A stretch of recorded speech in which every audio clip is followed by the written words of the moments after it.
देखिए तमिलनाडु से भी लोग ऑफलाइन क्लास में आ गया है। वो संजय जी वही हैं जो आपकी ऑनलाइन क्लास में बार बार नहीं माने लिखते रहते हैं।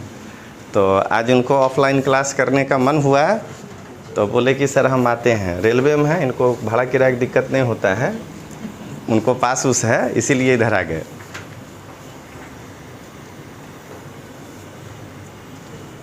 चलिए तो अब जरा ऑस्ट्रिया के बाद देखते हैं नेपोलियन का रूस के साथ युद्ध।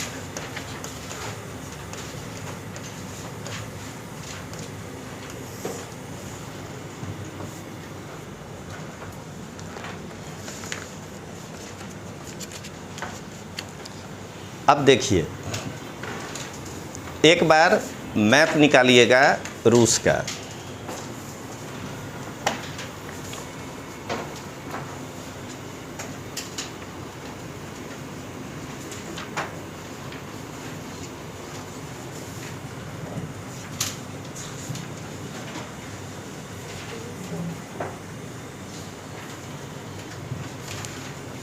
देखिए उस समय ये जो ऑस्ट्रिया है इसका सीमा समझना है, आधा जर्मनी, चेक, स्लोवाक, ये सब इसी के अंदर था। तो नेपोलियन को सबसे पहले रूस के साथ देखिए कैसे कूटनीति किया जाता है। अगर वो फ्रांस से ऐसे ऊपर जर्मनी से निकलता है और इस तरह से पोलैंड होते हुए उसको जाना है मॉस्को, तो जैसे ही उसकी सेना यहाँ पहुँची, अगर पीछे से उसको ऑस्ट्रिया घेर ले और आगे से रूस, तो बीच में प्रॉब्लम आ सकता है। तो उसके लिए सबसे पहले ऑस्ट्रिया को हराने के बावजूद ऑस्ट्रिया के साथ कूटनीति करना पड़ेगा। देख लीजिए कैसे आपको कह रहे हैं बार बार कि फॉरेन पॉलिसी में नेशन फर्स्ट। मतलब ऑस्ट्रिया को मालूम है कि अगर हम रूस को साथ दें तो वो ज़्यादा अच्छा है, लेकिन अभी उसको क्या लग रहा है कि ये जो हमसे मित्रता की बात किया, अगर हम उस मित्रता को नहीं स्वीकार करते हैं तो ये रूस बाद में आक्रमण करेगा। हम जो संधि उंधी करके किसी तरह अपने आप को बचाए हैं वो बचा नहीं पाएगा और उल्टा पहले हमको ही पूरी तरह से ख़त्म कर देगा, उसके बाद ये रूस की ओर बढ़ेगा। तो अभी बेहतरी इसी में है कि अपना वजूद बचा लिया जाए। रूस का नुकसान हो तो हो, ऑस्ट्रिया बच जाना चाहिए। नेपोलियन क्या सोच रहा है कि ऑस्ट्रिया को यही बात समझा करके कि ऑस्ट्रिया बच जाना चाहिए, हमको रूस को अपने नियंत्रण में लेना है। अभी क्यों वो आगे बताएंगे। महाद्वीपीय व्यवस्था में अगर सबसे ज़्यादा इसको कोई दिक्कत दे रहा था तो वो रूस था। तो उसका पहला गोल है रूस को ख़त्म करना। उसके बाद ऑस्ट्रिया को तो ये आक्रमण करके देख ही लिया है कि जब चाहेंगे अकेले हरा देंगे, ये तो हमसे हार के संधि कर चुका है। तो इसलिए फ्रांस इससे दोस्ती किया। ऑस्ट्रिया अपना वजूद बचाने के लिए उसको रूस के आक्रमण पर जाने दिया। क्लियर हो गई ये बात। तो चलिए लिखिए इस चीज़ को। रूस के साथ युद्ध। नेपोलियन ने कूटनीति का प्रयोग करते हुए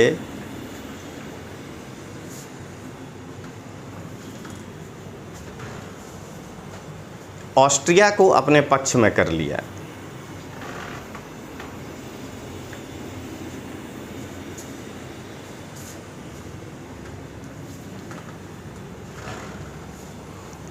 और 6 लाख की सेना के साथ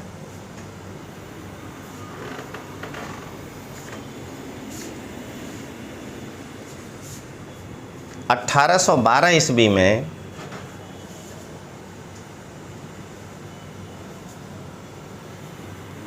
नीमेन नदी को पार कर, नीमेन नदी है यहाँ पे, नीमेन नदी को पार कर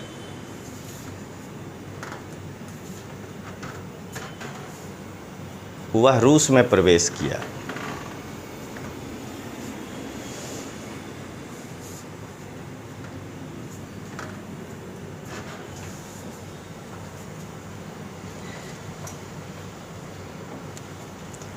अब जरा डिप्लोमेसी देखिए।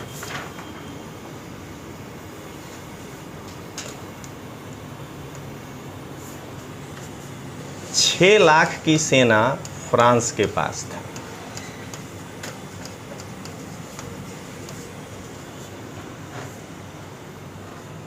और रूस के पास उस समय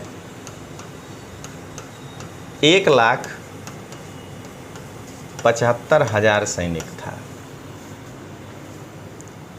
अब बताइए कि कैसे शक्ति संतुलन होगा। तो जार जो है वो क्या प्लान किया वो देखिए। किसी को भी हराना हो ना तो पहले उसको थकाइए। हमको निशित है क्लास में, हाँ हमको निशित मना कर दिया, इसलिए अब नहीं बोलेंगे पॉलिटिकल बात सब। तो नहीं तभी बता देते कि किसी को हराना हो तो उसको रोज़ पहले करवाइए 6 महीना तक रैली, वो चुनाव समय थक जाएगा। समझ गए? तो यहाँ यही है, इसको थकाना है ना तो इसको पहले खींचते हुए मॉस्को तक लाइए। उस समय आधा पोलैंड रसिया था, ध्यान रखिएगा।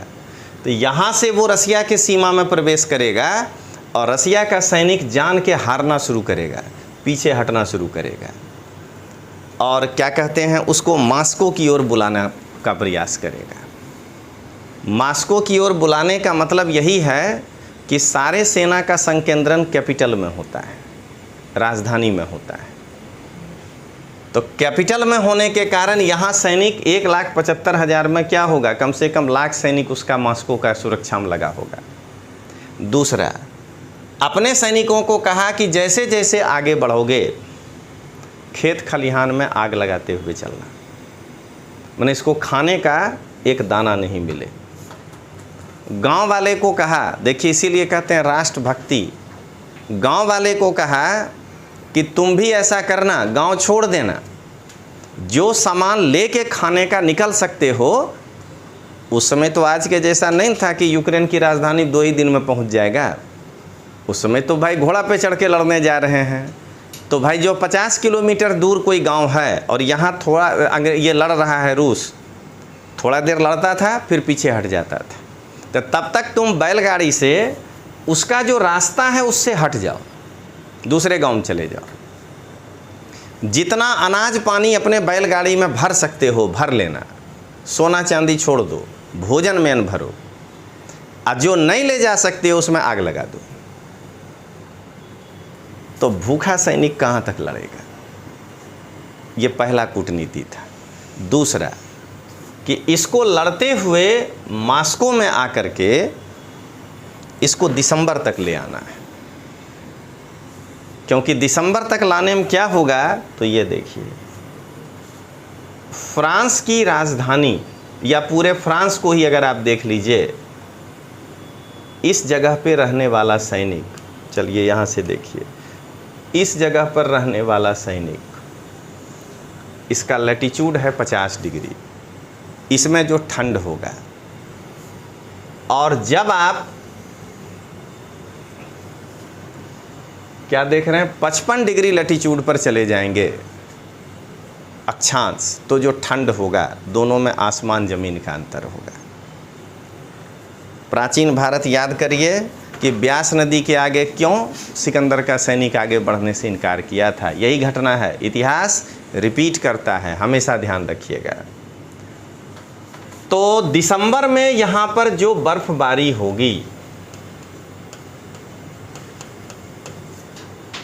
दिसंबर में यहाँ पर जो बर्फबारी होगी, तो ये आदमी यहाँ उतनी बर्फ़ नहीं गिरेगी। तो ये बड़ा वाला कोट, बड़ा वाला जूता ये सब पहन के नहीं गया है, बड़ा वाला टोपी ये सब पहन के नहीं गया है। तो यहाँ कैसे टिकेगा? बस उस बर्फबारी में मॉस्को के बाहर गड्ढा भी खुदवा दिया था, तो उसमें भी बर्फ़ जमा। तो इसका सैनिक जब आया तो उस गड्ढे में गिरने लगा। अरे राजा खुदवाया है, इतना छोटा थोड़े खुदवाया होगा गड्ढा। तो सैनिक जो उसमें गिरने लगा। अब गिरते गिरते क्या हो रहा है, कई सैनिक मरने लगे, कई सैनिक ठंड से मर गया, बस इसका कब्र खुद गया। अब ये वापस भागा। अब जो वापस होगी ना, तब जो पीछे से अटैक होगा वो बहुत इफ़ेक्टिव होगा, क्योंकि आप 6 लाख भले हैं, भागते हुए में आपके पीठ पे धनुष चलाना है, आने में आपको सामने से चलाना है, दोनों में आसमान ज़मीन का अंतर है। तो क्या देख रहे हैं कि इस कारण से जो है नेपोलियन धीरे धीरे हारने लगा। तो चलिए लिखिए इस बात को। जार के पास उस वक्त 1,75,000 सेना थी।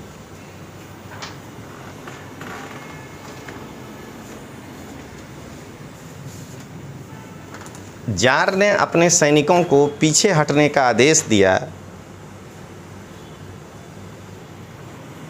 परंतु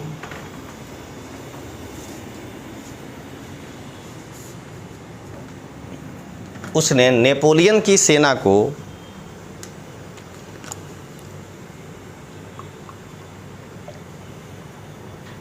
भोजन के लिए कुछ भी नहीं छोड़ा।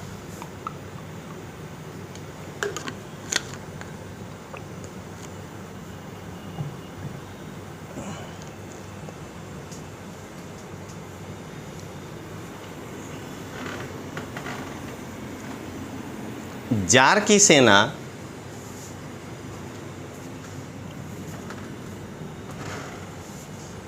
नेपोलियन की सेना को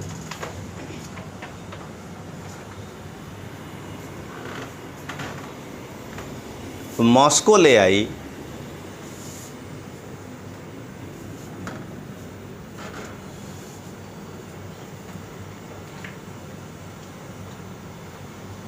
तथा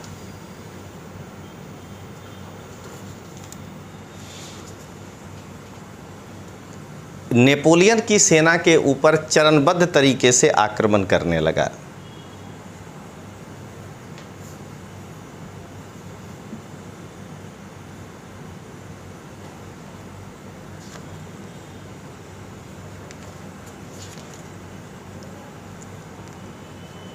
और इस प्रकार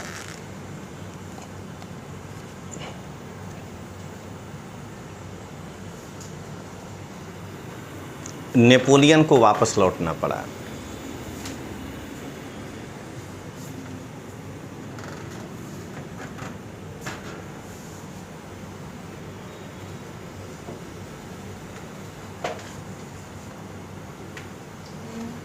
अब देख लीजिए, जार ये समझता है अभी भी कि हम अकेले नहीं हरा पाएंगे इसको, और हमेशा जो है ये नेपोलियन के घटना को ध्यान रखिएगा, आप कमज़ोर मत पड़िए व्यक्तिगत रूप से, तभी आपके खिलाफ कोई गठबंधन करेगा। अब ये जो कमज़ोर पड़ा ना, तो अब ऑस्ट्रिया जो प्रॉमिस किया है वो तोड़ेगा, क्योंकि अब तो मालूम है कि आप जो है पीछे की ओर जा रहे हैं। या तो नेपोलियन को उस समय एकदम डटकर मुकाबला करना चाहिए और मुकाबला करके जो है रूस को हरा ही देना चाहिए था एक बार, या रूस के साथ कोई बिला फ्रैंका पेरिस मैंने अपने यहाँ बुला के, या उसके यहाँ जाके मॉस्को कोई ऐसा संधि कर लेता जिसमें इसका हाथ ऊपर रहता, तो इसकी प्रतिष्ठा और बढ़ जाती। या तो पूरी तरह ख़त्म करिए, ये बात तो प्राचीन भारत में पढ़ चुके हैं, कौटिल्य भी कहा है कि साम दाम भेद दंड। तो या तो साम करना चाहिए, या तो दाम दे के लौट आना चाहिए, या नहीं तो रूस के अंदर भेद करना चाहिए था। नेपोलियन तीनों में से कुछ नहीं कर पाया, और इसलिए जो है पोलैंड ये ऑस्ट्रिया रूस के साथ हो गया, दोनों मिलकर उसके ऊपर जो है आक्रमण कर देगा वापस में। तो लिखिए इस चीज़ को। वापस लौटते समय जार ने माने सबको मिला लिया। ये जो है प्रसा जार ने प्रसा, ऑस्ट्रिया तथा इंग्लैंड के साथ संधि कर ली।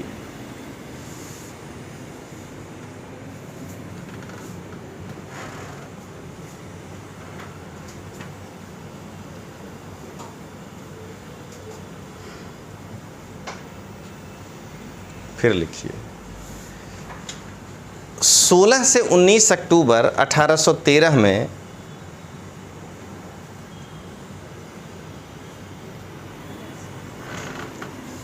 नेपोलियन ने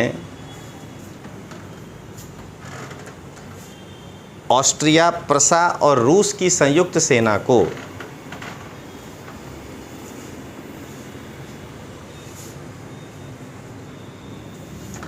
ऑस्ट्रिया, प्रसा और रूस की संयुक्त सेना को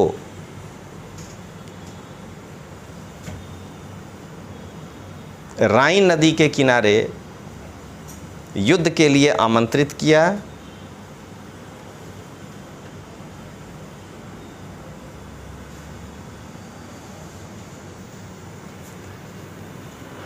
इसी को कहते हैं, जब आप परीक्षा देंगे पीटी का, तो वॉर ऑफ नेशन, राष्ट्रों का युद्ध लिख लीजिए। इसे राष्ट्रों का युद्ध कहा जाता है।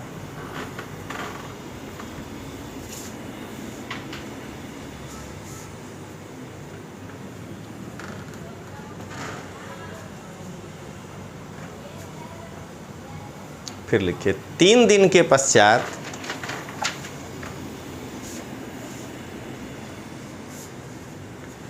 नेपोलियन की 1/4 सेना मारी गई।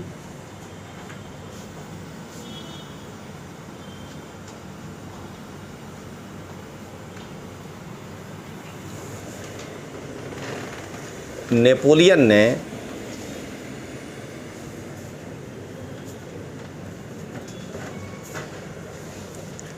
अब जाके संधि कर रहा है, तो ये संधि समझिएगा अब गड़बड़ होगा।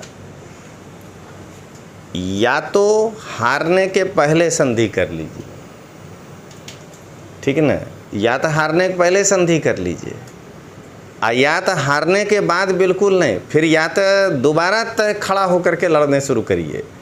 तो यहाँ गलती यही है कि जब ये संधि करेगा तो 3-3 राष्ट्रों के साथ करना पड़ेगा। अभी अकेले रूस के साथ करना था। 3 राष्ट्र से जब करेगा तो हर राष्ट्र का अपना हित देख लीजिए। रूस चाहेगा इसका रास्ता बंद करो, मेरे इधर आना, तो प्रसा को कुछ न कुछ दिलाने का प्रयास करेगा। राइन नदी किनारे वाला जो कब्जा किए थे दे दो। ऑस्ट्रिया चाहेगा अपना हित, नीचे वाला जर्मनी मिल जाए। मैंने आपको कितने जगह समझौते करने हैं, जरा इसको देखिए। इंग्लैंड चाहेगा कि ये जो बेल्जियम और ये सब पे कब्जा मारा था उसको छुटकारा दिला दें, तो ये हमारा हो जाएगा। तो यही नेपोलियन की गलती थी। या तो नेपोलियन को इसी समय उसको चुनौती दे करके उससे ले लेना चाहिए था, संधि करके जो कुछ भी करना था वो केवल रूस के साथ करना होता। और अब तीनों की अपनी अपनी जो है इसमें आएगी और तीनों के साथ समझौता करना पड़ेगा। तो लिखिए इस चीज़ को, लिखिए नेपोलियन ने कूटनीति का प्रयोग करते हुए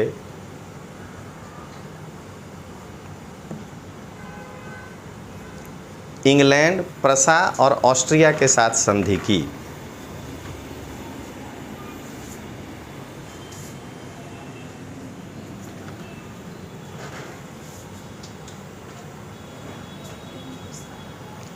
ऑस्ट्रिया, इंग्लैंड और प्रसा के साथ एक संधि की।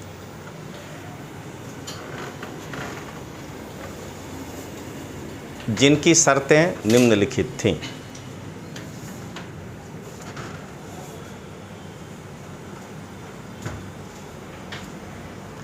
अब जरा देखिए कि ये संधि नेपोलियन के साथ हो रहा है, पहला लाइन जो आपको बताएंगे, कि इन तीनों के बीच में हो रहा है। कहता है मित्र राष्ट्र अगले 10 साल तक नेपोलियन कहीं भी हलन चलन करेगा तो संगठित होकर उस पर आक्रमण करेंगे। अब बताइए, इस पर नेपोलियन साइन कर रहा है, तो ये साइन तो उन तीनों के बीच का हो रहा है ना। तो लिखिए इस चीज़ को, पहला मित्र राष्ट्र अगले 10 वर्षों तक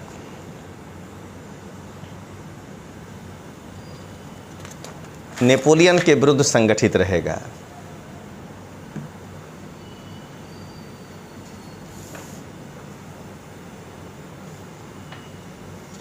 दूसरा,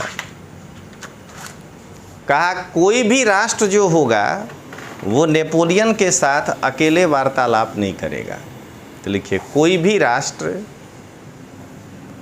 नेपोलियन के साथ अकेले वार्तालाप नहीं करेगा।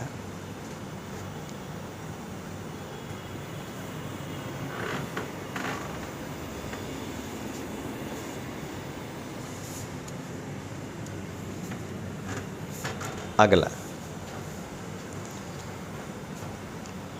नेपोलियन को फ्रांस से निष्कासित कर दिया जाए।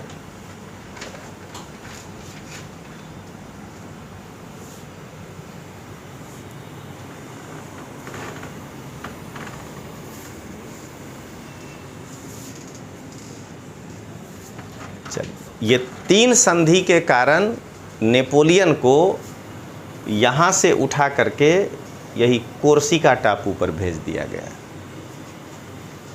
और कहा जाता है कि यहाँ कोर्सिका टापू में जब वो बंदी बन के रहा, शिवाजी रिपीट्स इटसेल्फ, जैसे शिवाजी जयपुर भवन से निकल गए थे, तो वैसे ही नेपोलियन यहाँ से निकल के फिर फ्रांस आ गया।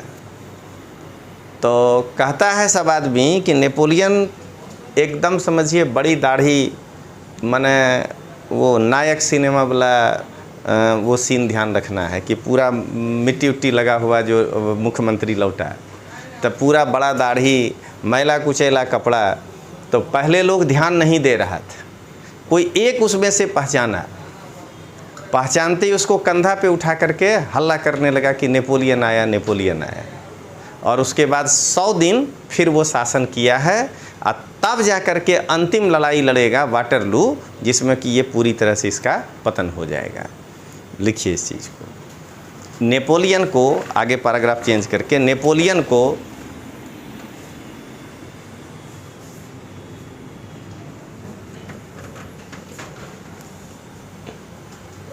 कोर्सिका टापू पर भेज दिया गया।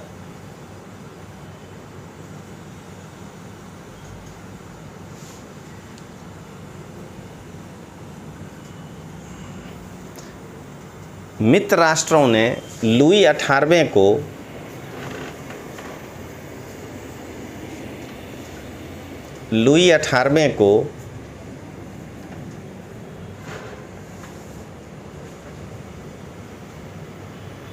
वहाँ का शासक घोषित कर दिया।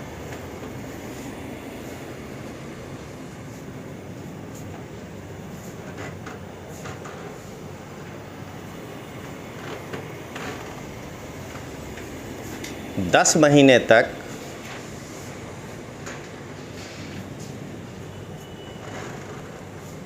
लुई 18वें का शासन रहा।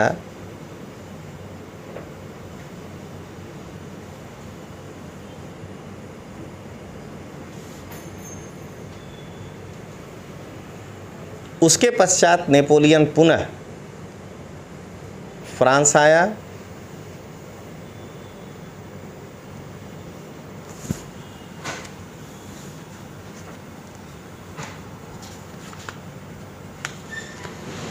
लुई 18वां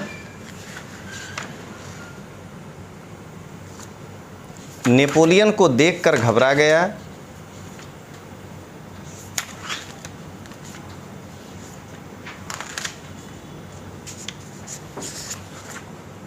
और नेपोलियन को पुनः सत्ता मिल गया।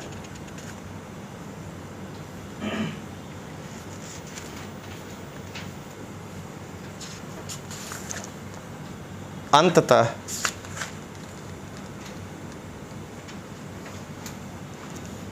अठारह ईस्वी में बेल्जियम की राजधानी ब्रुसेल्स से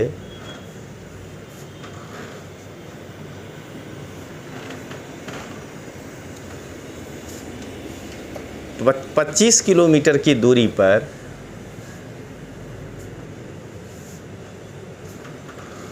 वाटरलू नामक स्थान पर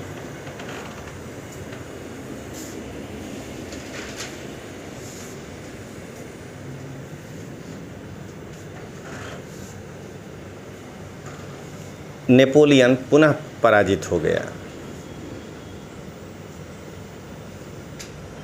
तो ये था नेपोलियन का कहानी। ये कहानी अगर आप माने दिल्ली में पढ़ रहे होते तो नहीं पढ़ाया जाता, वहाँ सीधा पढ़ाता जो आपका सिलेबस है कि नेपोलियन के पतन का कारण क्या था। तो अब जो लिखेंगे पतन का कारण, तो आपको ये कहानी दिमाग में घूमेगा जब पॉइंट लिखाएंगे। तो वहाँ सीधा पूछेगा कि नेपोलियन क्रांति पुत्र था कि क्रांति हंता, तो उसमें जब ये पॉइंट लिखाएंगे तो ये कहानी आपके दिमाग में घूमेगा। एक कहानी और खाली पढ़ लेंगे, महाद्वीपीय व्यवस्था उसका क्या था, युद्ध में उसको नहीं शामिल किए, और तब पढ़ेंगे नेपोलियन के पतन का कारण। तो हेडिंग दीजिए खंडीय व्यवस्था, महाद्वीपीय व्यवस्था। पानी गिर रहा है क्या? अच्छा, इस पे तो कोई बात नहीं।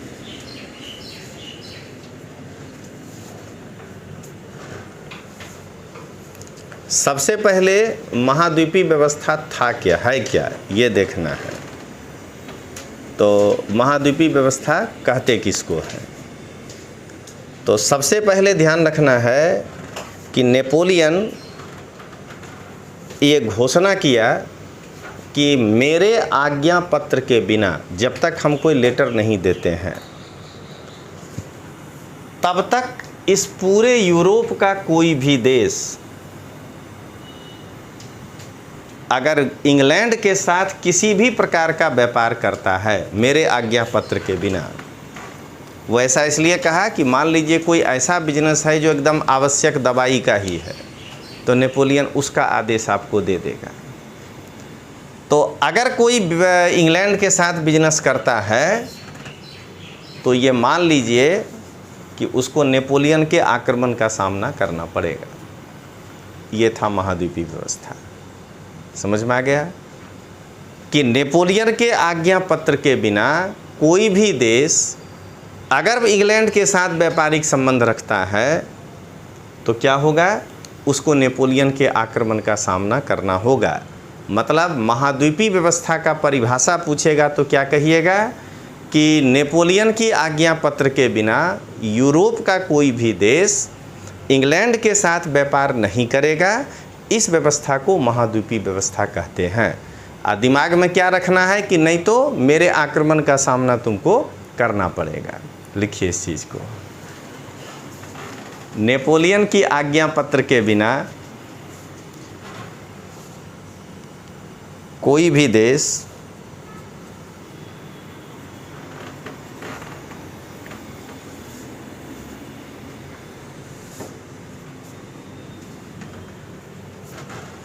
इंग्लैंड के साथ व्यापार नहीं करेगा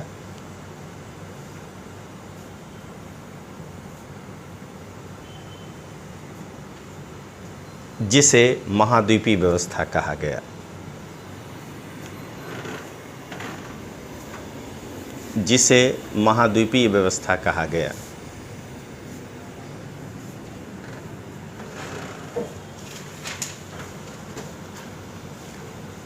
तो परिभाषा समझ गए। अब इसका इंग्लैंड पर प्रभाव क्या पड़ा, पहले इसको देखेंगे। तो लिखिए महाद्वीपीय व्यवस्था का इंग्लैंड पर प्रभाव।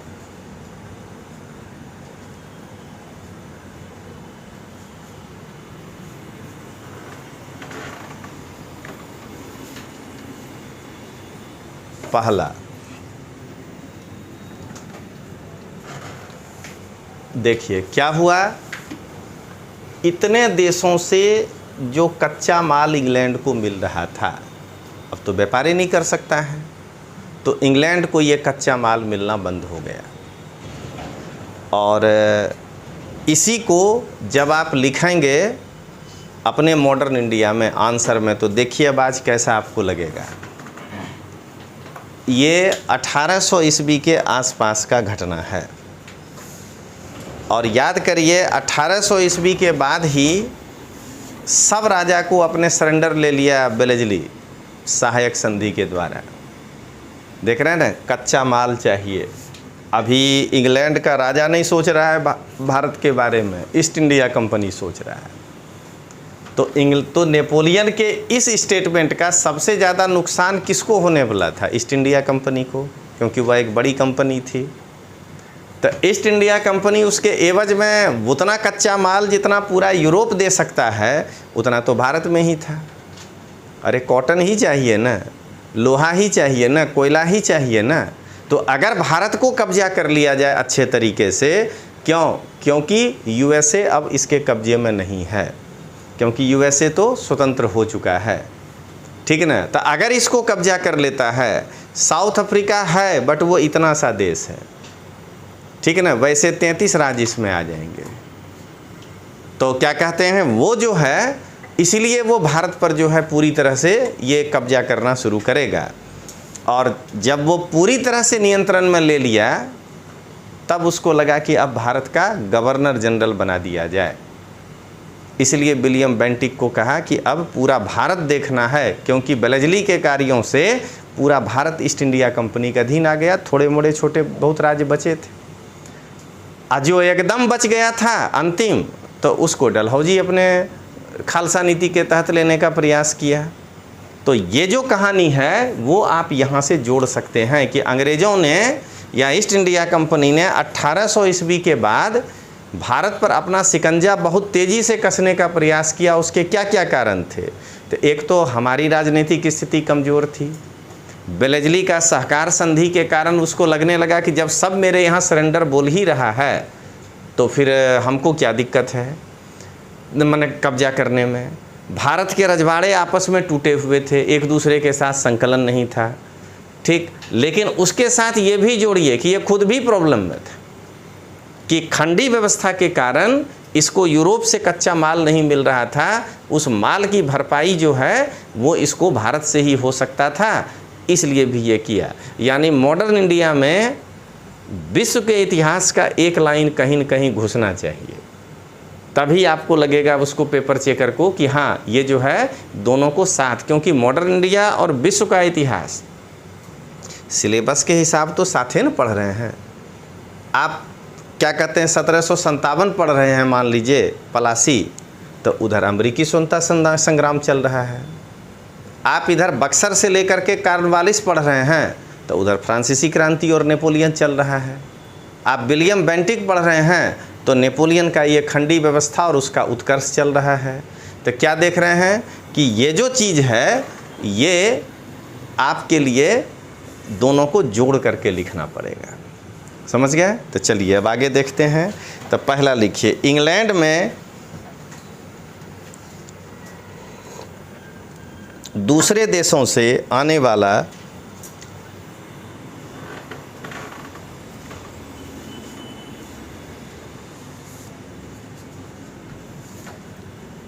कच्चा माल का आयात बंद हो गया। कच्चा माल का आयात बंद हो गया।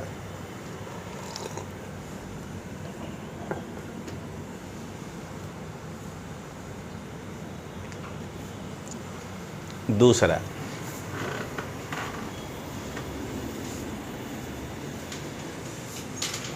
ये जो है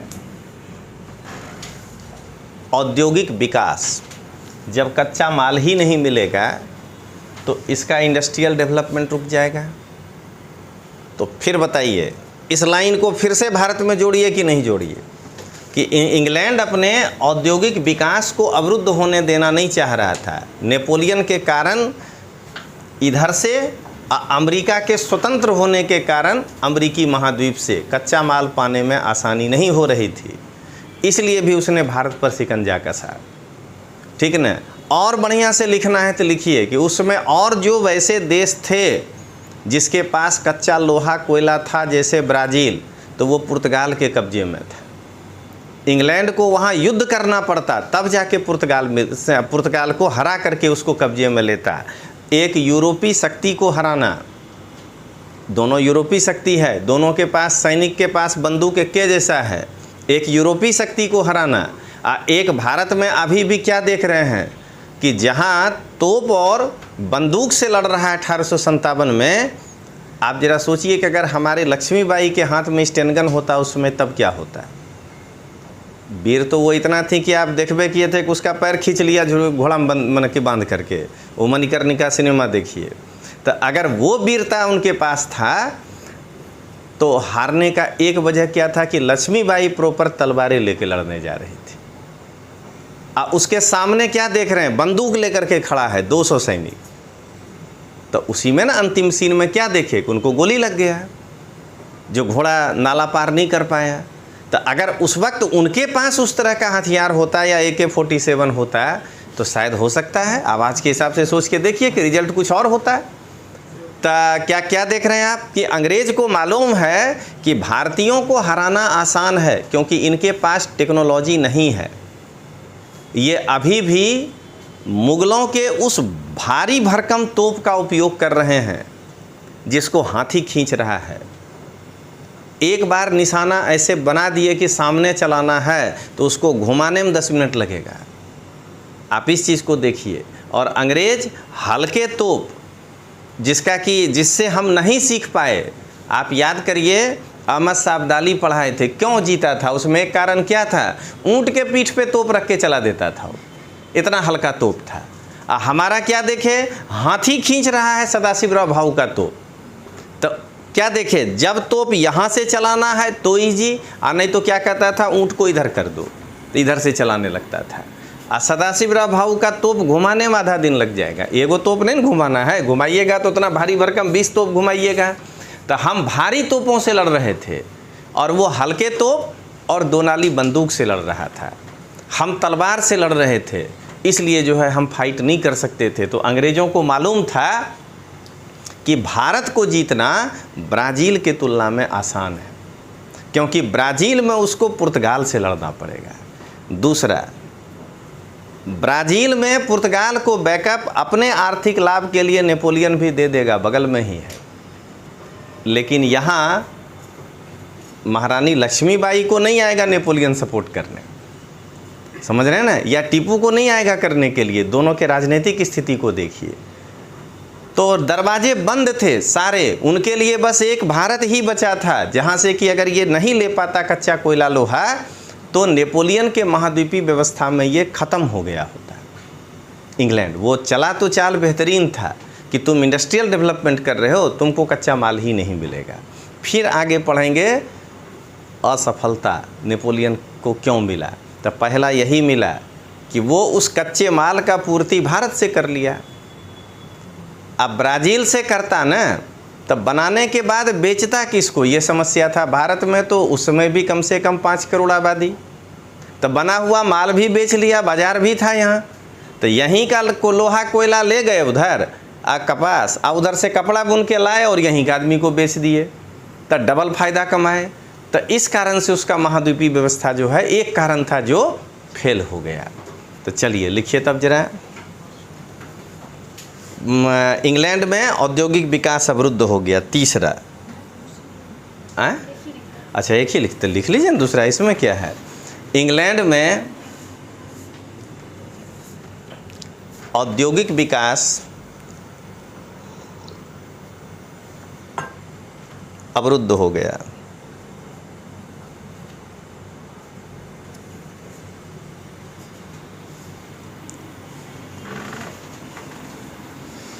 अगला, इंग्लैंड के श्रमिक वर्ग को अब जब औद्योगिक विकास रुकेगा तो उनको बेरोजगारी का सामना करना पड़ेगा। तो इंग्लैंड के श्रमिक वर्ग को बेरोजगारी का सामना करना पड़ा।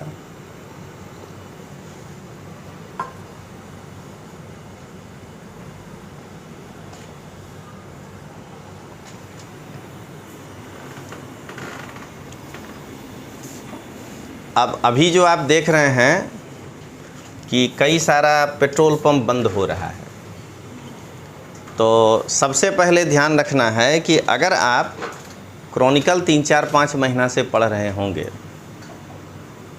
आज 2-2 करंट बताने आ रहे हैं, अग्निवीर भी आज बताएंगे, तो क्या कहते हैं, अगर आप पढ़ रहे होंगे तो आप ही में से कोई एक आदमी हमसे पूछे थे कि पेट्रोलियम रिजर्व किसको कहते हैं, या यहाँ पूछे थे न भावनगर में कोई पूछे थे जब हम पढ़ाते थे 4 महीना पहले, भावनगर की बात करें या यहाँ। तो पेट्रोलियम रिजर्व क्या है, तो कभी भी अगर आप रोज़ जाइएगा सब्जी लेकर के घर आएँ और रोज़ बना करके खाएं, तो अचानक कोरोना में दुकान अगर बंद हो गया तो भूखे मर जाइएगा, पॉकेट में खाली पैसे रहेगा। तो आप जो फ्रिज में 5-7 दिन का खाना रखते हैं, तो ऐसे ही सरकार को मालूम है, इतना दिन से देश चल रहा है तो मालूम है ना कि प्रतिदिन कितना करोड़ लीटर पेट्रोल का खर्चा है। तो सरकार जो है इंटू 60 मतलब उतना लीटर पेट्रोल को पहले रिजर्व रखेगा और उसके बाद सप्लाई करता है, इसी को कहते हैं पेट्रोलियम रिजर्व। तो पेट्रोलियम रिजर्व तो नहीं ख़त्म हुआ है, वो हो जाए तो फिर त्राहिमाम हो जाएगा। तो उतना को 60 दिन का पेट्रोल को रिजर्व रख के सरकार जो आपको फ्लो कर रहा था उसमें थोड़ा सा कमी कर दिया है।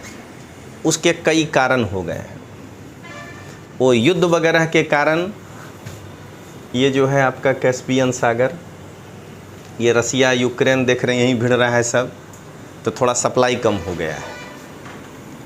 क्या कहते हैं, भारत जो है 2 टूक जवाब तो दिया अमेरिका को कि हम जितना 1 महीना में पेट्रोल खरीदते हैं, यूरोप जो है दोपहर तक उतना पेट्रोल खरीद लेता है रूस से, इसलिए हम भी खरीदेंगे। यही जवाब दिया था जयशंकर का। जयशंकर IRS नहीं है, IS है वो, तो जयशंकर वो बात बोला, तो ध्यान रखिएगा। लेकिन ये कहने के बाद का स्टेप तो अलग होगा ना, वो तो ठीक है। क्या कहते हैं, पत्रकारों के बीच में लोकप्रियता की नहीं, भारत का एक अपना स्टैंड है, अमेरिका से डरता नहीं है। तो हम थोड़े कट किए कि थोड़ा तुम भी खुश रहना और थोड़ा रूस भी खुश रहे कि नहीं, हमको पूरी तरह से छोड़ा नहीं, तो थोड़ा ये हो गया है। दूसरा क्या देख रहे हैं कि कोरोना के काल में ओपेक कंट्री जो था, जब देखा कि पेट्रोलियम कम मन की सेल हो रहा है तो उत्पादन को कम कर दिया था। तो आप भी समझ रहे हैं कि रातों रात उत्पादन बढ़ाया नहीं जा सकता है, उसका एक लिमिटेशन ना है भाई। आप जिस नल को चलाने बंद कर दिए हो 6 महीना से, तो उसका वासर उसर तो बदलना पड़ेगा 1 साल बाद। मैंने ऐसे समझिएगा, नहीं जाइए टेक्निकल बात में, कुछ भी होगा, वो कुआं का पानी तो है नहीं, 1 बाल्टी भर के खींच लीजिएगा। तो कहीं न कहीं आप जिसको बंद कर दिए थे खींचने में, तो उसको फिर से जो है उत्पादन में आपको एक डर भी लगेगा। रातों रात नहीं बढ़ाइएगा, क्यों, अचानक जंप मारें और डिमांड और सप्लाई में सप्लाई बढ़ गया और कहीं दाम गिर गया, तो कच्चा माल का कीमत, अगर कच्चा पेट्रोलियम का कीमत गिरा तो फिर उनको तो नुकसान हो जाएगा। तीसरा, अगर कहे तो ऐसे एनालिसिस करिएगा कि उसको डर है, वो देख लिया है भावनगर में, गांधी अहमदाबाद में 2-4 गो इलेक्ट्रिक कार चलने लगा है, मतलब ऊर्जा के नए नए स्रोतों का जो लोग उपयोग करने लगा है। और कोरोना में खास करके उस पर रिसर्च हुआ हर देशों में, तो उसको अचानक डर लग रहा है कि क्या कहते हैं, सप्लाई धीरे धीरे बढ़ाओ। अगर हमसे 1 लाख लीटर इस महीने मांग रहा है तो हम 2 लाख लीटर का उत्पादन नहीं कर दें, हम उसको 90,000 पे ही रखें। देखेंगे अगला महीना 1.25 लाख जाएगा तो हम भी 95,000 पे जाएंगे। तो क्या देख रहे हैं, उस कारण से भी डिमांड हमारा कम हो गया है। तो ये फैक्टर है जिस कारण से क्या हुआ, हमारा पेट्रोलियम रिजर्व जो है उसको बचा करके अब वो जो सप्लाई आ रहा था उसमें थोड़ी कटौती हो गई है। तो उस कटौती के कारण जो है, वहाँ तो 2 बूंद कटौती होगा नहीं, पूरे देश को सोच के देखिए। तो इस कारण से कई सारे जो हैं वो बंद हो गए हैं, मैंने अभी बंद कर दिए गए हैं। मेरे ही घर के बगल वाला पेट्रोल पंप बंद पड़ा है। तो ये हो गया। दूसरा, आप इंटरनल बात नहीं समझ पा रहे हैं, हिंदुस्तान पेट्रोलियम वाला सबसे ज़्यादा बंद हुआ है। देखिएगा, हिंदुस्तान पेट्रोलियम का जो रिफाइनरी है, नारंगी रंग वाला किताब देख लीजिएगा, अपना लिस्ट है ना, अभी लिखाए भी हैं भूगोल के पीटी में आपको। तो हिंदुस्तान पेट्रोलियम के पास रिफाइनरी कम है। आईओसी के पास ज़्यादा है, आईओसी वाला बंद नहीं हुआ है उतना, तो उसके पास रिफाइनरी कम है, तो वो अपनी क्षमता बढ़ाने के लिए अपने रिफाइनरी में कुछ दिन के लिए उत्पादन को कम किया है, वो अपना नया वहाँ पे डाल रहा है। तो कई बार नहीं होता है कि भाई थोड़े समय के लिए अगर 1 लाख लीटर था, अब इससे इसको जोड़ना है पाइप को, तो ये वाला एगो छोटा दिन के लिए बंद रख दो तो उत्पादन तो 50,000 ही होगा उस दिन। तो वो थोड़ा सा उत्पादन कम कर दिया है, रिफाइन करने का काम। उसके बाद कुछ पॉलिसी पे भी बोल जाइए कि कुछ सरकार का भी पॉलिसी होगा कि 94 रुपया कर दिए हैं, घाटा हो रहा है, तो थोड़ा सा रिलीज़ कम करो पेट्रोल, जिससे कि कम घाटे का सामना करना पड़े। तो ऐसे कई चीज़ को उसमें आप जोड़िएगा। और आज आपको अग्निपथ वाला भी दिखाएंगे, अग्निवीर, जो कहना हो कहिए उनको कि उसके आने से क्या फ़ायदा और नहीं आने से क्या फ़ायदा, ठीक ना। मतलब कि क्या आने से नुकसान और आने से क्या फ़ायदा है। और हमेशा ध्यान रखना है कि कभी भी पिछला बेंच पर ऊ कोना में नहीं बैठना है। मजाक में बोले हैं, कहीं बैठिए, माने एक पक्षी नहीं हो जाना है, समझ गए ना। समय समय पे 1 बजे से 3 बजे मुँह कोना बैठे तो 3:30 बजे ढोलका वाला बगल में बैठ गए, अगला दिन के क्लास में इनके बगल में बैठ गए, अपना पक्ष विपक्ष दोनों। क्योंकि दुनिया का ऐसा कोई निर्णय ही नहीं है जिस निर्णय का लाभ ना हो और जिस निर्णय का नुकसान ना हो, कोई भी निर्णय ऐसा नहीं है। मैडम समझ गई होंगी हम क्या कहना चाह रहे हैं, समझ गए कि मतलब कोई भी डिसीजन हो, चाहे पॉलिटिकली डिसीजन क्यों ना हो, कि मान लीजिए कि हम अभी न अभी जाएं और लौट के आए तो आपको कह दें कि हम पार्टी छोड़ दिए, मान लीजिए अगर ये घोषणा कह दें तो लड्डू नहीं मांग लेंगे आपसे वापस। समझ गए कि भाई खिलाए थे हमको वापस करिए। हर कोई डिसीजन ऐसा दुनिया में नहीं है। या हम आकर के कहें कि नहीं मेरा प्रमोशन हो गया, हम राष्ट्रीय कार्यवाहक अध्यक्ष हो गए, तो भी कुछ न कुछ नफ़ा या नुकसान होगा, समझ गए। तो हर ऐसा कोई काम ही नहीं है दुनिया में जिसका कि सही और गलत नहीं होगा, होना ही है, फ़ायदा भी होगा नुकसान भी होगा।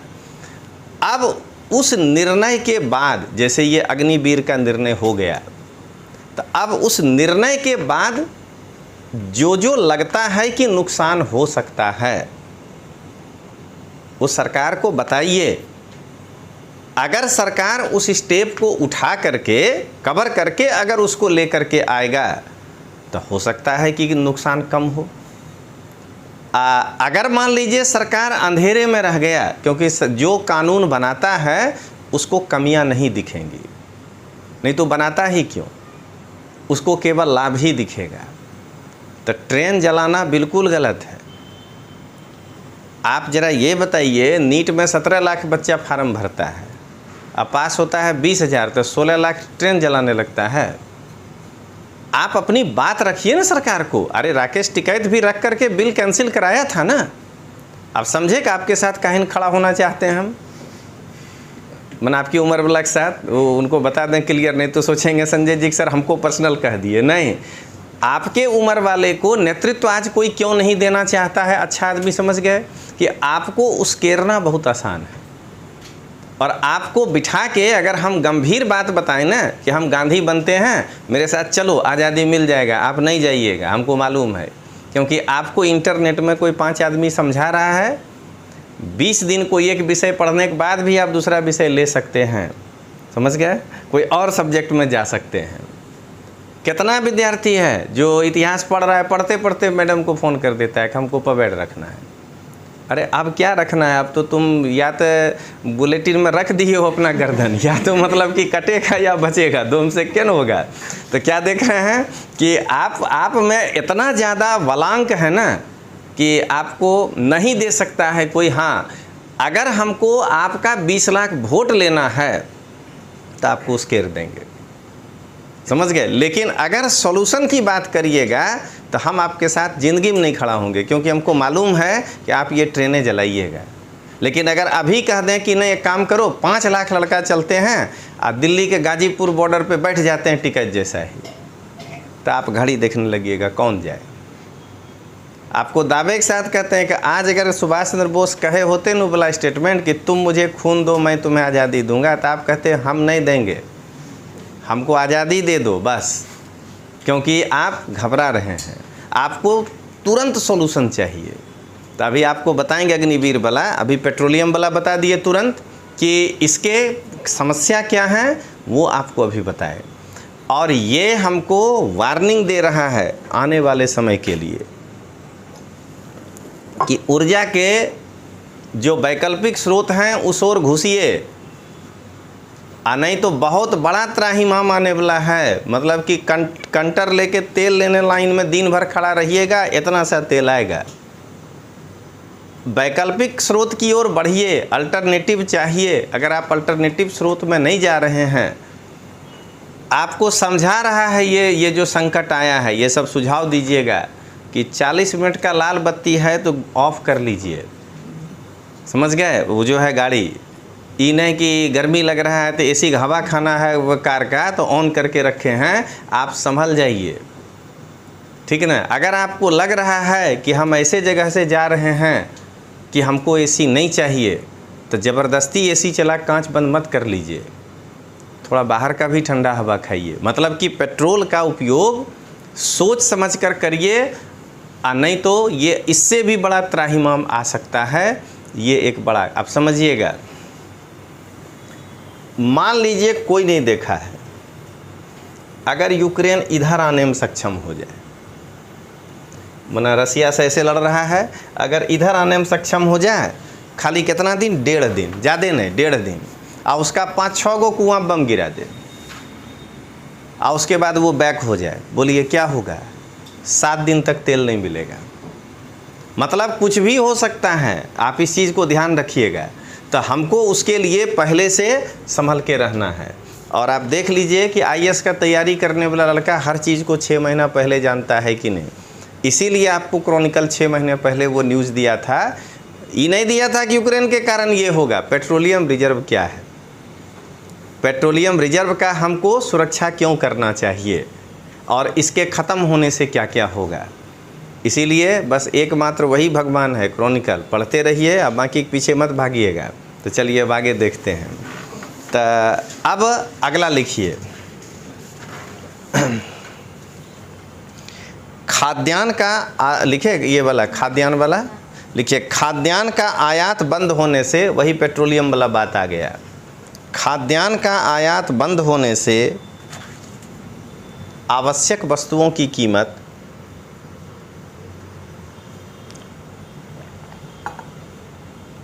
बढ़ जाएगी, बढ़ गई।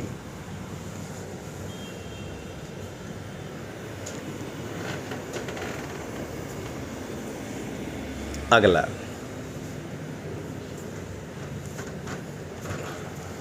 क्या किया ये, उस कमी को पूरा करने के लिए उपनिवेशों से कच्चा माल लेना प्रारंभ कर दिया। तो लिखिए, उपनिवेशों से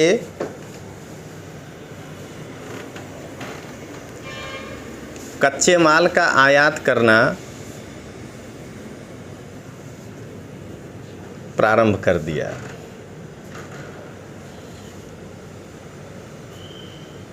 अगला, माना जितना प्रकार का क्षतिपूर्ति था, वो 3 कठिया प्रथा विरोध हुआ 19वीं शताब्दी में, आया सब इसी समय है। 100 साल तक हम लोग जो है उसको झेले हैं। तो जितना प्रकार का कंपनसेशन वो कर सकता था इंग्लैंड, वो अपने उपनिवेशों से करना प्रारंभ कर दिया। लिखिए, सभी प्रकार के क्षतिपूर्ति इंग्लैंड ने अपने उपनिवेशों से लेना प्रारंभ कर दिया।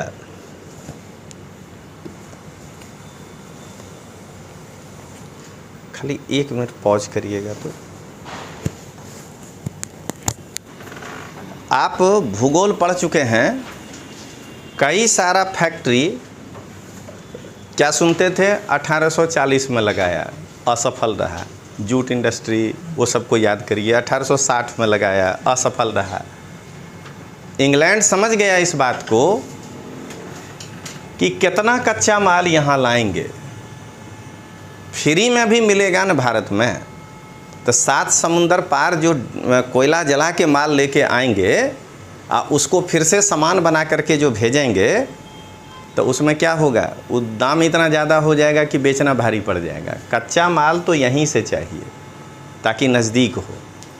तो इससे बेटर है कि वो तो ये समझा नहीं गांधी जी आ जाएंगे बीच में, ठीक है ना। तो इससे बेटर है कि आप जो है वहीं फैक्ट्री लगाते हैं, अपना ही तो है उपनिवेश, आप वहीं कच्चा माल लेके अब वहीं बेच लेते हैं, पैसा लेके आ जाते हैं, ख़त्म बात है।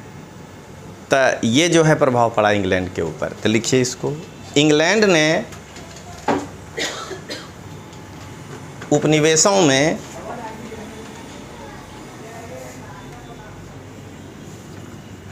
अपनी पकड़ मजबूत करने के लिए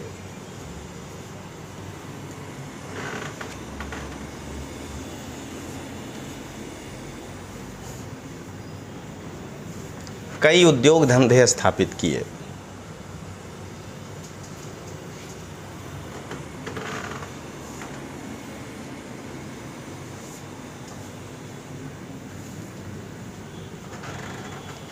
ये इंग्लैंड के ऊपर प्रभाव पड़ा है। अब देखें अन्य यूरोपीय देशों के ऊपर क्या प्रभाव पड़ा। तो लिखिए अन्य यूरोपीय देशों के ऊपर प्रभाव।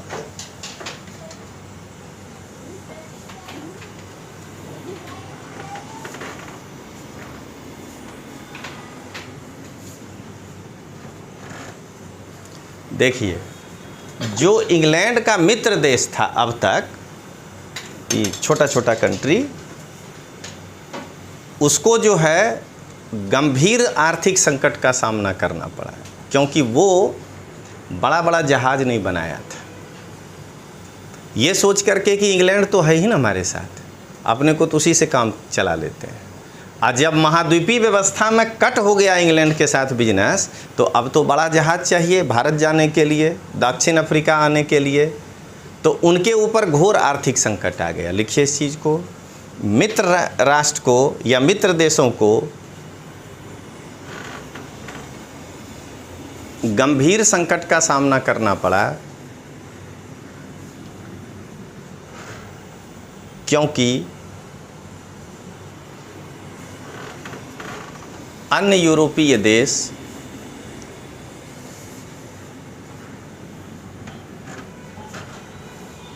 अपने यहाँ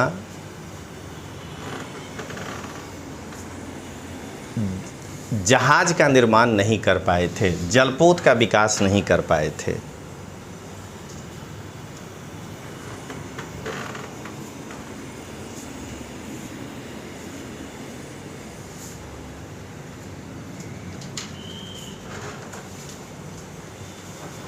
अब सुनिएगा, इससे भी बड़ा प्रॉब्लम क्या हुआ जानते हैं। राजा अपने यहाँ के स्मगलर को कहा कि स्मगलिंग शुरू करो, क्योंकि हम माल लाएंगे तो आक्रमण होगा। स्मगलर कहीं से स्मगलिंग करने लगता है तो हम कहेंगे हम क्या करें, पकड़ेंगे उसको। अब पकड़ना ही नहीं है, वो तो राजा ही कह रहा है। तो यूरोप में जो स्मगलिंग का रूपी, जिसको कहिएगा कला विकसित हुआ, आर्ट, वो इसी चक्कर में हुआ है कि राजा ही समर्थन दिया, बाद में वो लोग वेटरन हो गया। तो लिखिए इस चीज़ को, यूरोप के अंदर तस्करी को बढ़ावा मिला।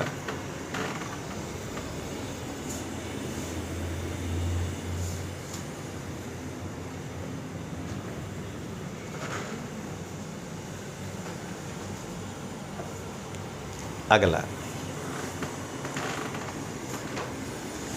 अब जरा बताइएगा कि इतनी बड़ी चुनौती आप दे दिए हैं कि कोई किसी के साथ व्यापार नहीं करेगा, तस्करी हो रहा है, तो फिर चेकिंग कौन करेगा? तो फ्रांस को करना होगा। तो अब बताइए, फ्रांस जो यहाँ से लेके मोटर बोट घुमाना शुरू करेगा, उसका खर्चा कितना बढ़ेगा? तो इससे नेपोलियन की आर्थिक स्थिति जो है वो कमज़ोर होने लगी, वित्तीय स्थिति। तो लिखिए, इससे फ्रांस पर वित्तीय बोझ बढ़ गया।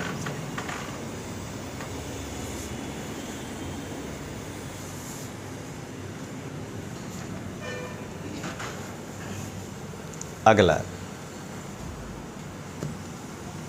क्या हुआ, जो राजा या शासक था उसको अंतिम रूप से अपने जनता को तो जवाब देना पड़ेगा ना।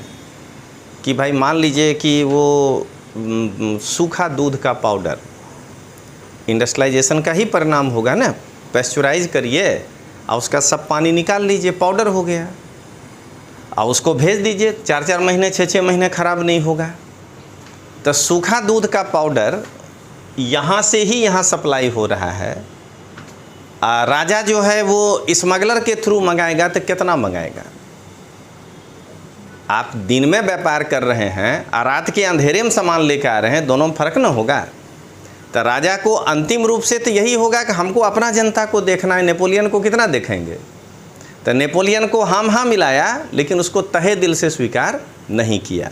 इस कारण से क्या हुआ कि कई छोटे छोटे नाव पर छोटे मोटे तस्कर भी दिन में भी माल ला करके उस देश में पहुंचा देते थे, यानी कि ये प्रभाव पड़ा। तो लिखिए, कई देश के शासकों ने इसे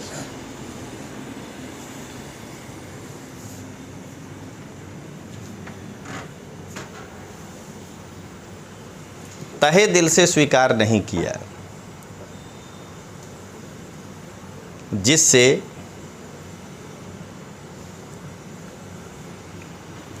यह व्यवस्था सफल नहीं हो पाया। यह व्यवस्था सफल नहीं हो पाया।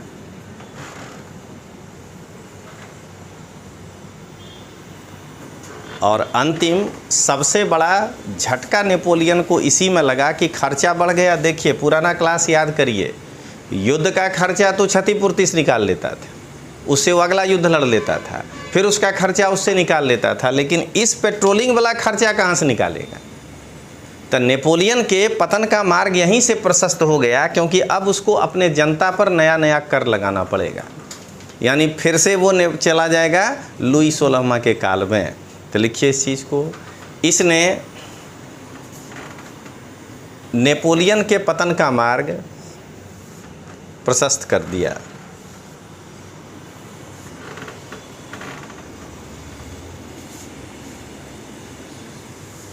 नेपोलियन के पतन का मार्ग प्रशस्त कर दिया।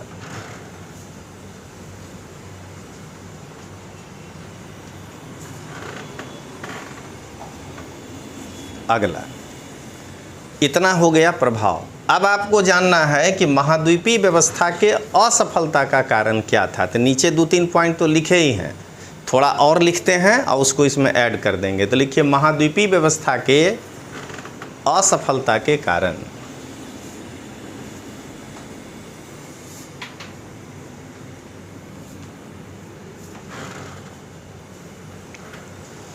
देखिए, जरा ये सोचिएगा कि इंग्लैंड किसी के साथ व्यापार किससे करेगा? पानी के रास्ते से करेगा, क्योंकि ये देखिए उसका सब काम पानी के थ्रू ही होना है। चाहे ये नीचे किसी के साथ व्यापार कर रहा था, सब पानी के साथ। तो नेपोलियन को पहले एक मजबूत अपना समुद्र का सेना गठन करना था, नौसेना। लेकिन आप अभी तक जिस नेपोलियन को पढ़े, क्या देखिए, घोड़ा पर चढ़ता है मॉस्को आ जाता है, ठीक नहीं? क्या देखते हैं, पिरनीज पहाड़ पार करता है, बे ऑफ बंगाल में, बे ऑफ बिस्केक में नहीं घुसता है, बिस्केक की खाड़ी में, क्योंकि उसकी नौसेना कमज़ोर है। अगर नौसेना मजबूत होता है तो नेपोलियन जैसा आदमी इंडिया आ गया होता है उस नौसेना के साथ कि हम ही इसको कब्जा कर लेते हैं। तो पहला असफलता का कारण यही था कि उसकी नौसेना कमज़ोर थी, और कमज़ोर नौसेना के बदौलत इतना बड़ा महाद्वीपीय व्यवस्था को सफल करा देना संभव नहीं था। कई जगह इंग्लैंड माल भर के ले जा रहा है, नेपोलियन का सेना देख रहा है, लेकिन उसको मालूम है कि पानी में नहीं लड़ पाएंगे, और वो माल जो है ले करके जहाज़ को यहाँ रखे रहेगा दिन में, और रात में इस कॉर्नर पे लगा के लिथुआनिया को दे देगा।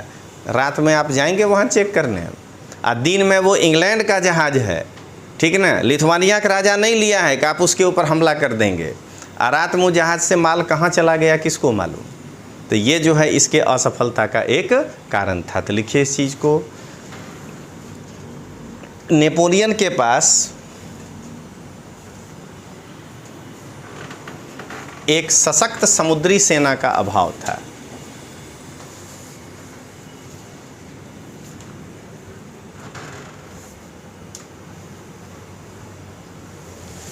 जिसके कारण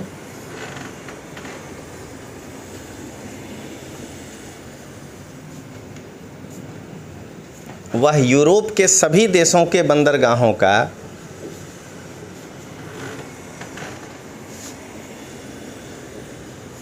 निरीक्षण करने में असफल रहा।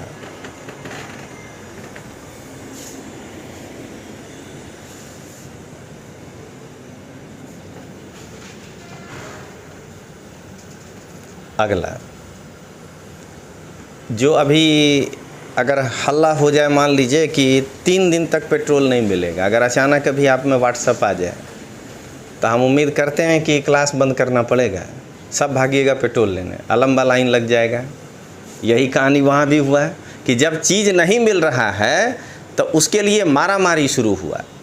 तो इससे कई देशों में लॉ एंड ऑर्डर प्रॉब्लम उत्पन्न हुआ। असफलता का कारण सुनिएगा, राजा अपने देश के कानून व्यवस्था को पहला देगा प्रश्रय, ना कि नेपोलियन के महाद्वीपीय व्यवस्था को देगा। लिखिए इस चीज़ को। नेपोलियन के महाद्वीपीय व्यवस्था के कारण दैनिक उपयोग की वस्तुएं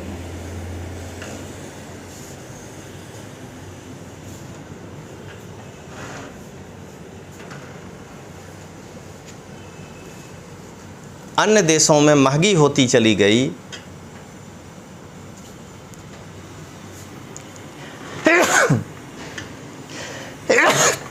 जिससे वहाँ का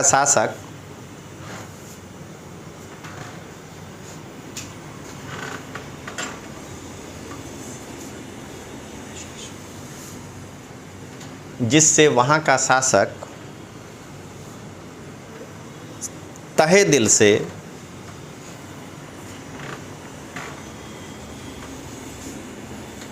माने अंतर्मन से इस व्यवस्था का समर्थन नहीं किया।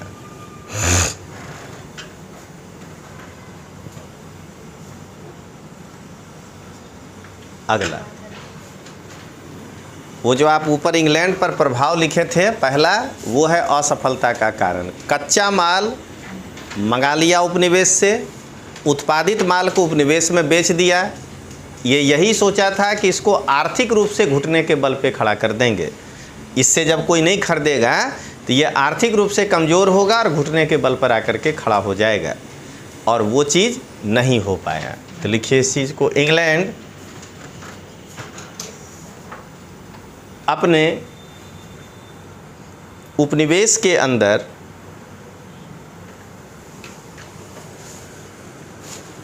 वैकल्पिक व्यवस्था के माध्यम से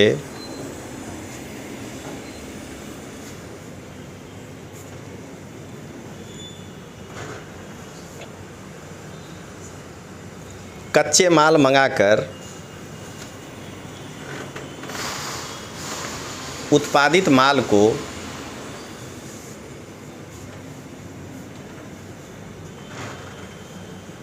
उन्हीं देशों में बेचकर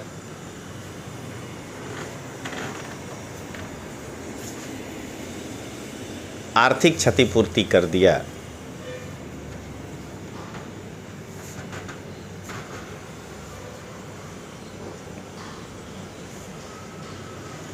अगला, कहा जाता है सबके ऊपर नियम लगा दीजिए, लेकिन साधु सन्यासी पर लगाने के पहले एक बार सोचिए। नेपोलियन जो है पोप के ऊपर भी लगाया था महाद्वीपीय, कहा तुम भी अगर मंगाए तो मेरे आक्रमण के लिए तैयार रहना। नतीजा क्या हुआ? पूरा का पूरा ईसाई समाज नेपोलियन के विरुद्ध हो गया। लिखिए इस चीज़ को। इसलिए पंडित जी से नहीं लड़ना है, लिखिए इस चीज़ को। नेपोलियन ने पोप के ऊपर भी महाद्वीपीय व्यवस्था लागू किया,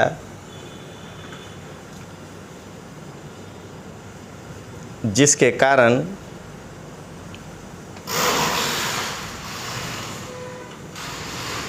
यूरोप की जनता पोप का विरोधी हो गया, जिसके कारण यूरोप की जनता नेपोलियन का विरोधी हो गया। और असफलता का कारण नीचे जो आप पढ़े तस्करी, जब इंग्लैंड का माल दिन में बिके या रात में बिके, बिकना चाहिए, तो जब तस्करी द्वारा बिक ही जा रहा था तो उसको क्या दिक्कत था। लिखिए, नेपोलियन के महाद्वीपीय व्यवस्था के कारण तस्करी के द्वारा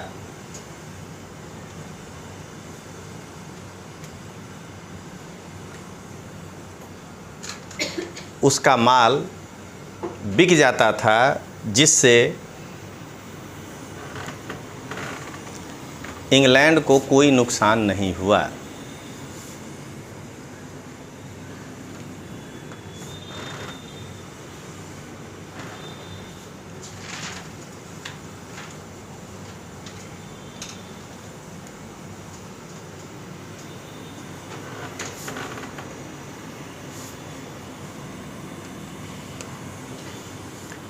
अब देखें इसका परिणाम क्या निकला महाद्वीपीय व्यवस्था का। लिखिए, महाद्वीपीय व्यवस्था के परिणाम।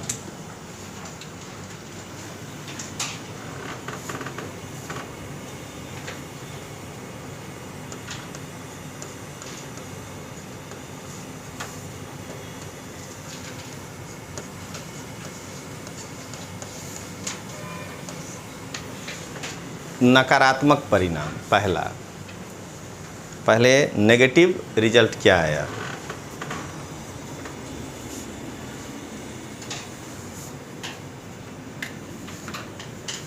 सबसे पहले क्या हुआ कि जब चोरी से माल बेचेंगे तो कितना बेचेंगे। इंग्लैंड भले न अपना क्षतिपूर्ति कर लिया भारत के कारण, लेकिन चेक का क्या हुआ, स्लोवाक का क्या हुआ, हंगरी का क्या होगा, रोमानिया का क्या होगा। यानी क्या हुआ, पूरा यूरोप का आर्थिक चक्का जाम हो गया। तब पहला नकारात्मक परिणाम निकला कि यूरोप को आर्थिक मंदी का सामना करना पड़ा। लिखिए, पहला, यूरोप को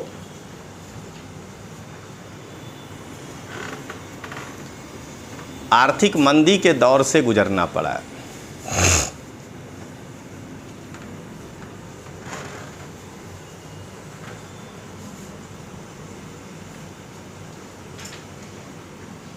दूसरा, अब मान लीजिए नेपोलियन, एक एग्जाम्पल समझिएगा, प्रसा के ऊपर मान लीजिए ईर्ष्यावश खार खाए हुए बैठा था, युद्ध का कोई निकल ही नहीं रहा था रास्ता, तो एक महाद्वीपीय व्यवस्था युद्ध करा देगा।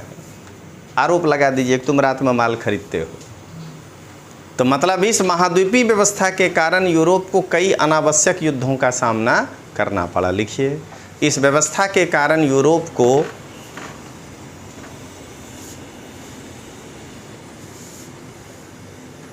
कई अनावश्यक युद्धों का सामना करना पड़ा।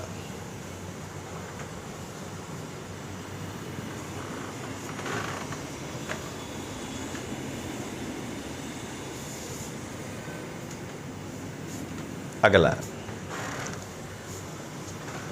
नकारात्मक परिणाम ये हुआ कि केवल इंग्लैंड ही नहीं घबराया, ठीक ना, स्पेन भी घबरा गया कि इन फ्यूचर क्या होगा। चलो घुस जाओ दक्षिण अमेरिका में, थोड़ा उपनिवेश बनाना शुरू करो, नहीं तो हम माल खरीद नहीं पा रहे हैं, कच्चा माल मेरा कोई खरीद नहीं रहा है, हम अपना सर्वाइव कैसे करेंगे। पुर्तगाल कहा घुस जाओ ब्राज़ील।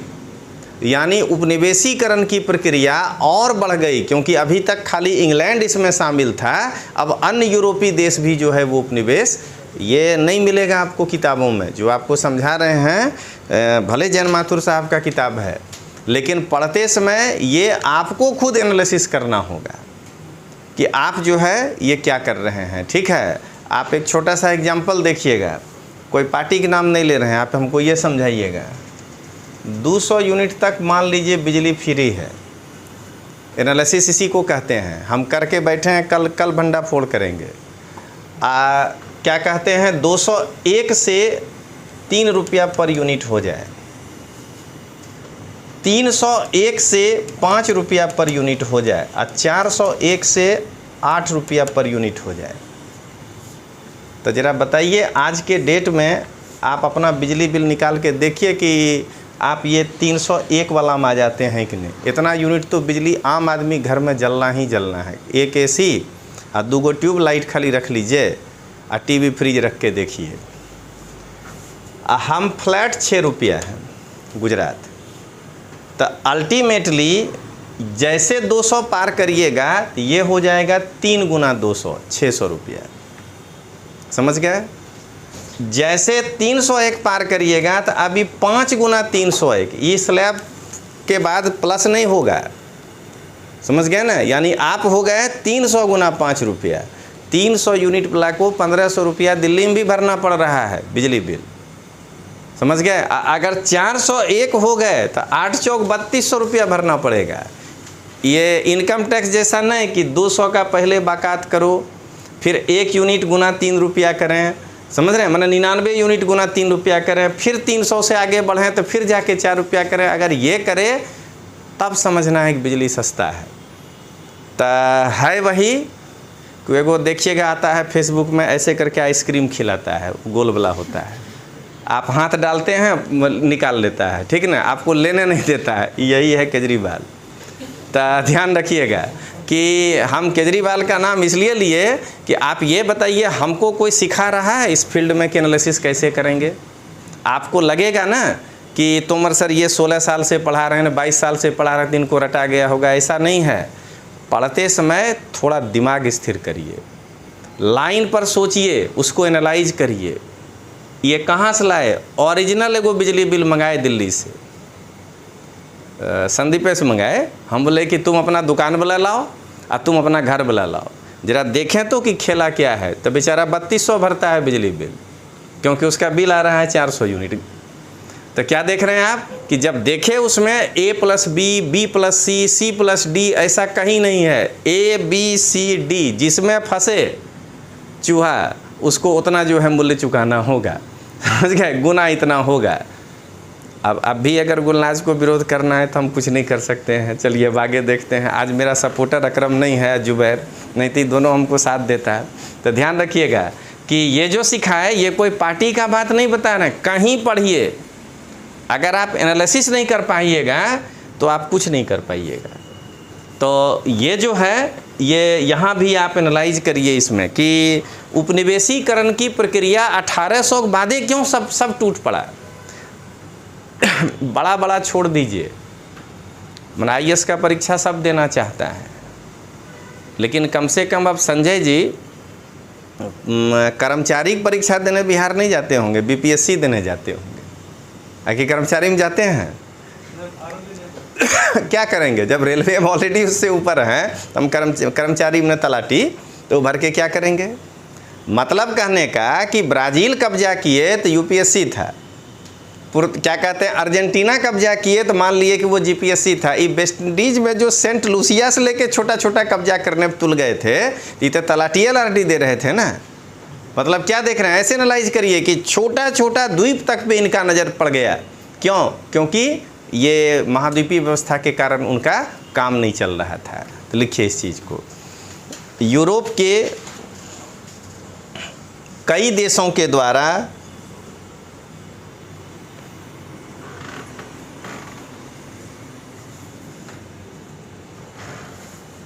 उपनिवेशीकरण की प्रक्रिया तीव्र हो गई।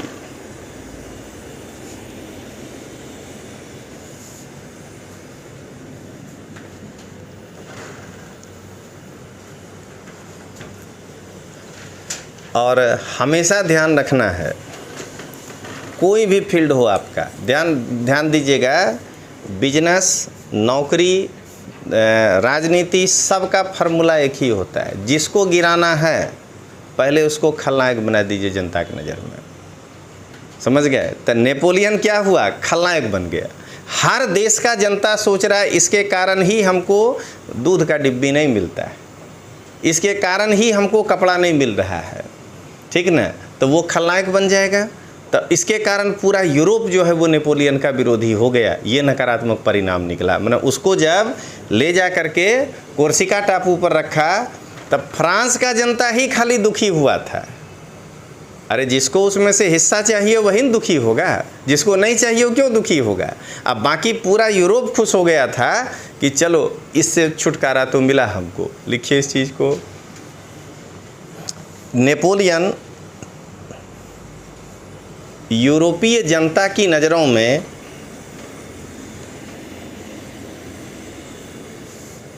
खलनायक हो गया या खलनायक बनकर उभरा।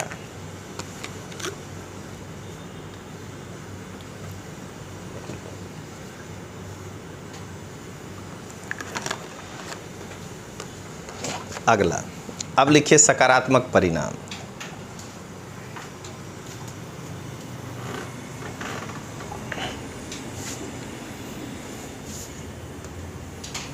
जरा ये बताइएगा कि नेपोलियन, हमेशा ध्यान रखिएगा, आप किसी को भी उपाधि अगर देते हैं वो गुस्सा में, तो उसको आप हिटलर बोलते हैं। कभी बोले हैं किसी को तुम नेपोलियन हो? आप हमको बोल के देखिए, हम थैंक यू बोलेंगे, लोग खुशी हो जाएगा। क्यों? क्योंकि हिटलर से जर्मनी का भी जनता त्रस्त था, लेकिन नेपोलियन कभी फ्रांस के जनता को नहीं परेशान किया। उसके लिए तो जी जान से हाजिर रहा, वो बाकियों को परेशान किया। तो इसीलिए कभी भी आप किसी को देखिएगा कि वो आपको नेपोलियन कभी नहीं कहेगा। अगर वो नेपोलियन कहा तो मैंने आपका मान सम्मान बढ़ा दिया कि आपका एक वर्ग में तो लोकप्रियता है, मैंने अपने जनता में, लेकिन हिटलर अपने जनता में विभेद किया। तो ध्यान रखिएगा कि नेपोलियन जो यहाँ अपने जनता में लोकप्रिय हुआ, उसका कारण क्या था? राष्ट्रवाद, नेशनलिज्म पैदा कर दिया। तुम फ्रेंच हो, तुम बेस्ट जो है ब्रीड हो यूरोप का, तुम चाहो तो पूरे यूरोप को कुचल सकते हो। तो बोलिए, ये बात धीरे धीरे जर्मनी के मन में आएगा कि नहीं? ये बात धीरे धीरे चेक वाले के मन में आएगा कि नहीं? इंग्लैंड के मन में आएगा कि नहीं? तो सकारात्मक परिणाम यही निकला कि यूरोप में राष्ट्रवाद का विकास हो गया। हर एरिया का आदमी जो एक भाषा वाला है और एक धर्म वाला, वो अपने को एक नेशन में तब्दील हो गया। लिखिए इस चीज़ को, यूरोप में राष्ट्रवाद का उदय हुआ।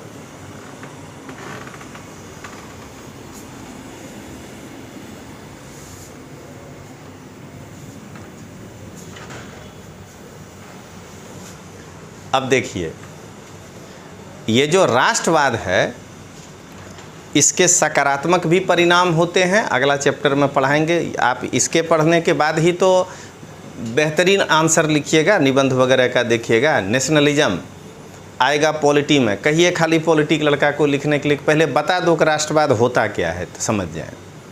तो देखिएगा, आपको पढ़ाएंगे इटली में राष्ट्रवाद, जर्मनी में राष्ट्रवाद, वो पूरा एक चैप्टर है। लेकिन अभी समझिएगा कि राष्ट्रवाद का सबसे बड़ा पहचान क्या होता है कि जापान का आदमी से पूछिए कि तुम किस कंट्री के हो, तो कहता है कि नहीं, हम इस नेशन के, मतलब उसके मन में राष्ट्रवाद है। जर्मनी वाला से पूछिए तो वो कभी नहीं कहता है मदर ऑफ लैंड, वो कहता है फादर ऑफ लैंड है मेरा। एक ही कंट्री है पूरे विश्व में, जर्मनी, जो अपने देश को मातृभूमि नहीं कहता है, पितृभूमि कहता है। वो कभी नहीं कहता है कि हम देश हैं, वो कहता है हम राष्ट्र हैं। तो राष्ट्र का फ़र्क क्या होता है? तो जापान के एक जनता से पत्रकार खाली ऐसे ही पूछा मजाक में, जापान क्या है? बौद्ध धर्म के लोग हैं। कहा क्या कि आपके भगवान हैं भगवान बुद्ध, लेकिन वो काल्पनिक व्यक्ति नहीं थे। तो मान लीजिए भारत जापान में युद्ध हो जाए, भारतीय सेना का अध्यक्ष हो भगवान बुद्ध, तब क्या करोगे अगर तुम्हारे ऊपर आक्रमण कर दे? तो जापान का आदमी बोला कि हम पहले उनको गोली मार देंगे और उसके बाद उनको मंदिर में लाकर पूजा करेंगे। भारतीय होता है तो कहता है पैर पकड़ के पहले वरदान मांग लेंगे, भारत का जो होना है देखा जाएगा। यही दोनों में अंतर है, समझ गए? ये उसका राष्ट्रवाद है कि क्या देख रहे हैं, धर्म भी नीचे है, राष्ट्र पहले है। वो अपने भगवान को गोली मारने के लिए तैयार हो गया, स्टेटमेंट में, कहा कि उनको गोली मार देंगे, बाद में जाके हम जो है उनका पूजा करेंगे अगर वो मेरे देश के सामने आ जाएंगे तो। हम लोग जो है क्या कहेंगे कि नहीं, पहले उनके ही साथ जा खड़ा हो जाएंगे, देख लेंगे देश का जो होगा। तो इसको कहते हैं राष्ट्रवाद। नेशन जो है वो इतना पॉजिटिव चीज़ है कि उसके लिए आदमी जी जान देने के लिए तैयार हो जाता है। आज आप एक छोटा सा चीज़ बताइएगा कि अभी आगे बताएंगे आपको सेकंड फेज में वो वाला, ये अग्निपथ, अग्निवीर जो कहिए, चला था पथ पे अब बन गया वीर, ठीक ना। आप ये बताइए कि मतलब अभी तक जो लोग मतलब बॉगी जला रहा है या जो भी, बाकी बात सब बाद में, माने सेना में लड़ने जा रहे थे कि भोजन खाने जा रहे थे? पहले तुमसे ये प्रश्न होगा कि तुम देशद्रोही हो, तुम कह रहे हो कि 4 साल का, अरे हम 2 दिन के लिए भर्ती करते हैं, तुमको देश के लिए लड़ने जाना है कि ज़िंदगी भर के लिए पेंशन लेने जाना है? पहले तुम ये बताओ। यानी इसका मतलब ये हुआ कि अभी तक तुम सेना में लड़ने नहीं जा रहे थे, जो विरोध कर रहा है। तुम अभी तक इसीलिए जा रहे थे कि 32 साल तक नौकरी करेंगे और उसके बाद जीवन भर नौकरी नहीं करेंगे, गांव में अपना बेटा पोता पोती के साथ बैठ करके हुक्का गुड़गुड़ाएंगे और आप पेंशन पाएंगे। इसका तो मतलब यही हुआ। तो ये सबसे पहले समझना है कि उसको रोजगार से जोड़ करके जो आप ट्रेन जलाए हैं वो क्षमा पात्र कभी नहीं। बाकी आप कुछ भी कह लीजिए, आप एक बार कहिए कि आईएएस 4 साल के लिए हम बनाएंगे, विरोध करिए कि रोजगार का क्या होगा, हम मानते हैं, लेकिन इसका मतलब ये है कि आज तक जो विरोधी लोग हैं, माने राहुल गांधी हो, नसरी 1008 हो, जितना लोग है, माने अरविंद केजरीवाल, तुम लोग सब यही समझ रहे थे कि सेना में लोग तनख्वाह लेने के लिए जा रहा था, सेना में लोग जो है रिटायरमेंट के बाद पेंशन लेने जा रहा था। तो पहला प्रॉब्लम यही है कि आप अगर उस अग्निवीर के साथ खड़े होंगे तो इसका मतलब यही हुआ कि आप देशद्रोही हैं। क्योंकि सेना में अभी समझ लीजिए कि अचानक वॉर हो जाए, हमारा सैनिक घट जाए, तो आप क्या कहिएगा? तनख्वाह नहीं दोगे तो लड़ने नहीं जाएंगे? आप खुद बताइए अपने आप को सोच करके, क्या कहिएगा कि 12 दिन के लिए लड़ने जाएंगे? देश में अगर वैसा हालात हो गया है 12 दिन ही युद्ध होगा, अब मान लीजिए उस बीच में पीटी है, कहिएगा पीटी देंगे, सेना में लड़ने बाद में जाएंगे? आपको देश में रखेंगे हम? तो सबसे पहले उस अग्निपथ के अग्निवीरों से पूछिए कि तुम पहले ये बता दो बढ़िया से कि तुमको भोजन चाहिए या कि तुमको देश चाहिए। इसीलिए कहा जाता है बार बार कि भारत एक देश है, राष्ट्र नहीं है। अगर ये नेशन होता तो आप ना मतलब कि उसके पीछे पड़िए ना कि टेट टाट में फिक्स पगार है, हम भी आपके साथ खड़ा हो जाएंगे। वो एक रोजगार का मामला है। आप कहिए कि एलआरडी को फिक्स पगार मिलता है, ये गड़बड़ है। 2003 का पेंशन प्लान जो है नहीं हुआ, वो गलत है। अभी वो कहें कि हमारे रेलवे में पेंशन लाओ, हम उनके साथ हो सकता है एक सहानुभूति बरतें। आप सेना में जाने में कहिएगा कि हम भोजन के लिए जा रहे हैं सेना में, उस देश की सेना फाइट कर पाएगी?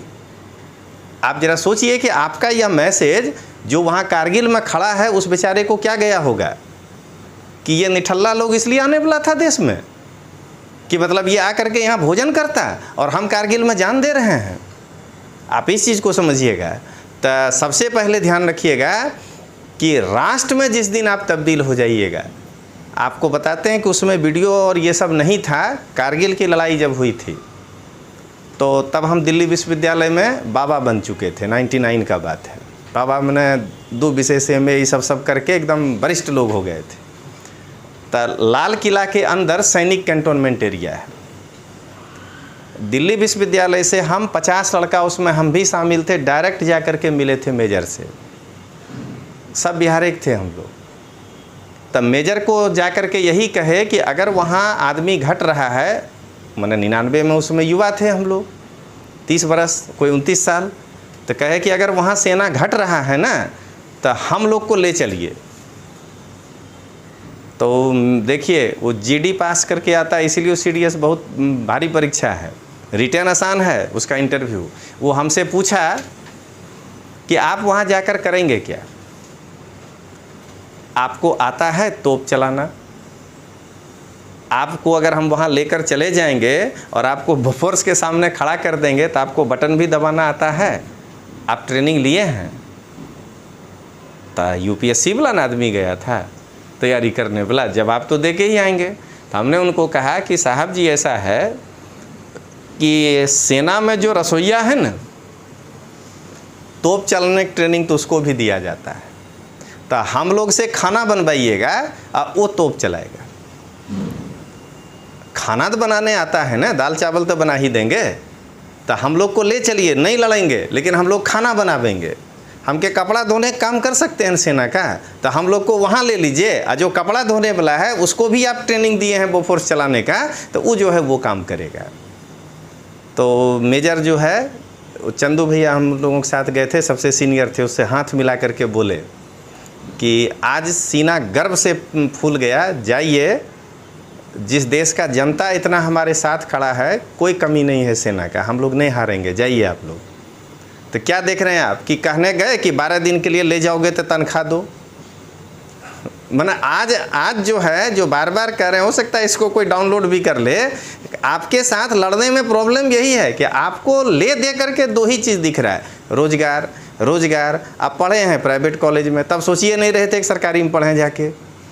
अपना गलती नहीं देख रहे हैं। टेकमेक पढ़ के बाहर निकले हैं, 20,000 का नौकरी खोज रहे हैं, कहाँ से मिलेगा भाई। अभी भी ये कंपटीशन के तैयारी में आपको टेक्स्ट बुक पढ़ने के लिए हम पुराना लोग कहते हैं आप उठा के गाइड लेके बैठे हुए हैं लक्ष्मीकांत, अखबार देखने का हम कलेक्टर बन जाएं। तो सबसे बड़ा प्रॉब्लम यही है कि आप जो युवा हैं वो हर चीज़ में शॉर्टकट मांग रहे हैं। अरे हम लोग के टाइम में परीक्षा छोड़ देते थे, तैयारी नहीं होता था तो नहीं यार इस बार नहीं लग रहा है, जाने दो, अगला बार देंगे। आप फिर भी जाके टूट पड़ते हैं। आपको मालूम है कि 22 को ज़्यादा क्वेश्चन नहीं बनेगा मेरे से, लेकिन फिर भी जाके आप इन आइस शू करवा, तो उसका जवाब नहीं है आपके पास, समझ गए। और उसमें होता क्या है कि वो जो 15 दिन लास्ट का है ना, जब आप मन बना लिए कि परीक्षा देना है, तो वो 15 दिन आपका 2023 से खिसक गया, क्योंकि वो 15 दिन तब आप 23 के प्लानिंग के लिए पढ़ते, अब वो 15 दिन अब आप उठा लिए एक छोटा सा चुटका गुटका, समझे ना। तो गुटका से पेट नहीं भरता है, समझ गए, पेट चावल दाल से भरता है। तो चलिए अब देखते हैं आगे, अभी बताएंगे वो अग्निवीर वाला कहानी। नुकसान भी है, ये ध्यान रखिएगा, क्लास के अंदर बड़ाई नहीं करेंगे। नुकसान भी ज़रूर है, ये ध्यान रखना है, लेकिन इसका फ़ायदा भी है। आप एक बार सोच करके देखिएगा कि मनुष्य का काम करने का एफिशिएंसी, ठीक ना, 30 ईयर्स के बाद कम होने लगता है। कौन वाला? सेना वाला काम। और ऑफिस में काम करने का एफिशिएंसी 45 साल के बाद घटने लगता है। तो आप जो 32 साल वाला आदमी को कारगिल पर जब कहिएगा चढ़ने, तो चढ़ तो जाएगा देशभक्ति में, लेकिन 26 साल वाला इतना तेजी में नहीं चढ़ पाएगा। वहाँ ध्यान रखना है, दोनों पूना के खड़गवासला में ही ट्रेनिंग पाया है, इसलिए एफिशिएंसी बराबर ही है। तो उसके बाद जो है ना, वो 32 वाला एक बार तो ज़रूर कहेगा रुक के पानी पीते हैं, और 26 वाला नहीं कहेगा।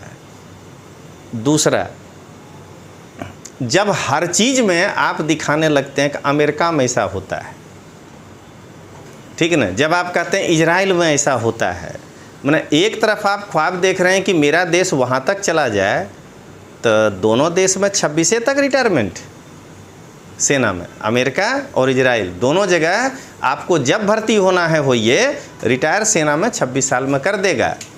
और उसके बाद सबसे पहले राहुल गांधी सिनेमा इसमें ले जाकर भर्ती करिए सेना में, क्योंकि इजराइल में है कंपलसरी मिलिट्री सेवा, हर आदमी को जाना है। तो जब आप ये सोच के बैठे हैं, उसका तो पीएम का बेटा 4 साल किया। आप क्या देखे थे ब्रिटेन में? आपको याद नहीं होगा, अफ़गानिस्तान में ब्रिटेन के राजा का बेटा थरिया धो रहा था, वो भी अफ़गानिस्तान वॉर में आया था ब्रिटेन के तरफ से। आप राजकुमार हैं तो हैं, 5 साल का कंपलसरी सर्विस हर किसी को देना पड़ेगा। तो फिर आप इस चीज़ को वहाँ उसमें क्यों नहीं बोल रहे हैं? लागू करके दिखाइए, केवल जनता को उसकेरना है।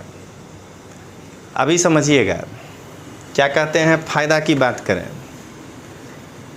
आपको कहा जा रहा है कि 10% पारा मिलिट्री फोर्स में आपको जगह देने जा रहे हैं। 25% तो जो अच्छा होगा उसको ले सेना में ही रख लेंगे, 0 तो नहीं कह रहा है। तो इसका मतलब यही है कि आपको आपके ऊपर कलीबर पे शंका है कि हम 25% में आएंगे कि नहीं आएंगे। आप केवल सेना में एक बार घुसना चाह रहे थे कि दौड़ जाओ खाली, उसके बाद ज़िंदगी भर वहाँ बैठ के घास काटते थे। ऑफिसर के क्वार्टर में जाके आधा काम यही करता है सैनिक। वो ऑफिसर के क्वार्टर में, अरे वो देखिए ना पान सिंह तोमर क्या कहते हैं, क्या देखे, आइसक्रीम लेके दौड़ा था ऑफिसर को देने के लिए। आधा से ज़्यादा काम यही करता है। तो इसका मतलब आप वही काम के लिए गए हैं। तो सबसे पहले ध्यान रखिएगा कि 25% तो सेना में ही जाएगा और 10% कह रहा है कि आपको CISF CRPF उसमें आपको एकोमोडेट करेंगे। तो 35% आपको मिल गया। उसके बाद कह रहा है कि एक्स सर्विसमैन का बाकी नौकरियों में कोटा बढ़ा देंगे। अब जो लोग विरोध कर रहा है समझा देते हैं, नहीं करिएगा विरोध, समझा देना। वो 10% कोटा कहीं से नहीं आएगा। OBC में से 10% निकालेंगे और OBC सैनिक को देंगे। SC में से 10% निकालेंगे। जैसे महिला आरक्षण 1/3 आया ना तो सबका कटा, तो वैसे ही हर वर्ग से काट लेंगे। तो तेज है चलाने वाला, वो समझ रहा है बात को कि अपॉर्चुनिटी तो कम हो ही जाएगा। लेकिन तब आप देशभक्त हैं कि देशद्रोही है, जरा ये बताइए। तब तो आप सेना वाला का नहीं देना चाह रहे हैं। एक्स सर्विसमैन को 10% हर जगह मिलेगा। तो अब 35 के बाद 10-45, उसके बाद कह रहा है कि बिजनेस करने के लिए आपको 13 लाख रुपया मिलेगा। उसका क्या करिएगा एक बार सोच के देखिए। माने सबको तो नहीं नौकरी मिलना है सब, माने हमेशा ये चीज़ें। हाँ, इसमें आप सुझाव दे सकते हैं। 2 सुझाव जो हमको दिख रहा है। पहला दिख रहा है कि 4 साल का पीरियड बहुत छोटा होता है।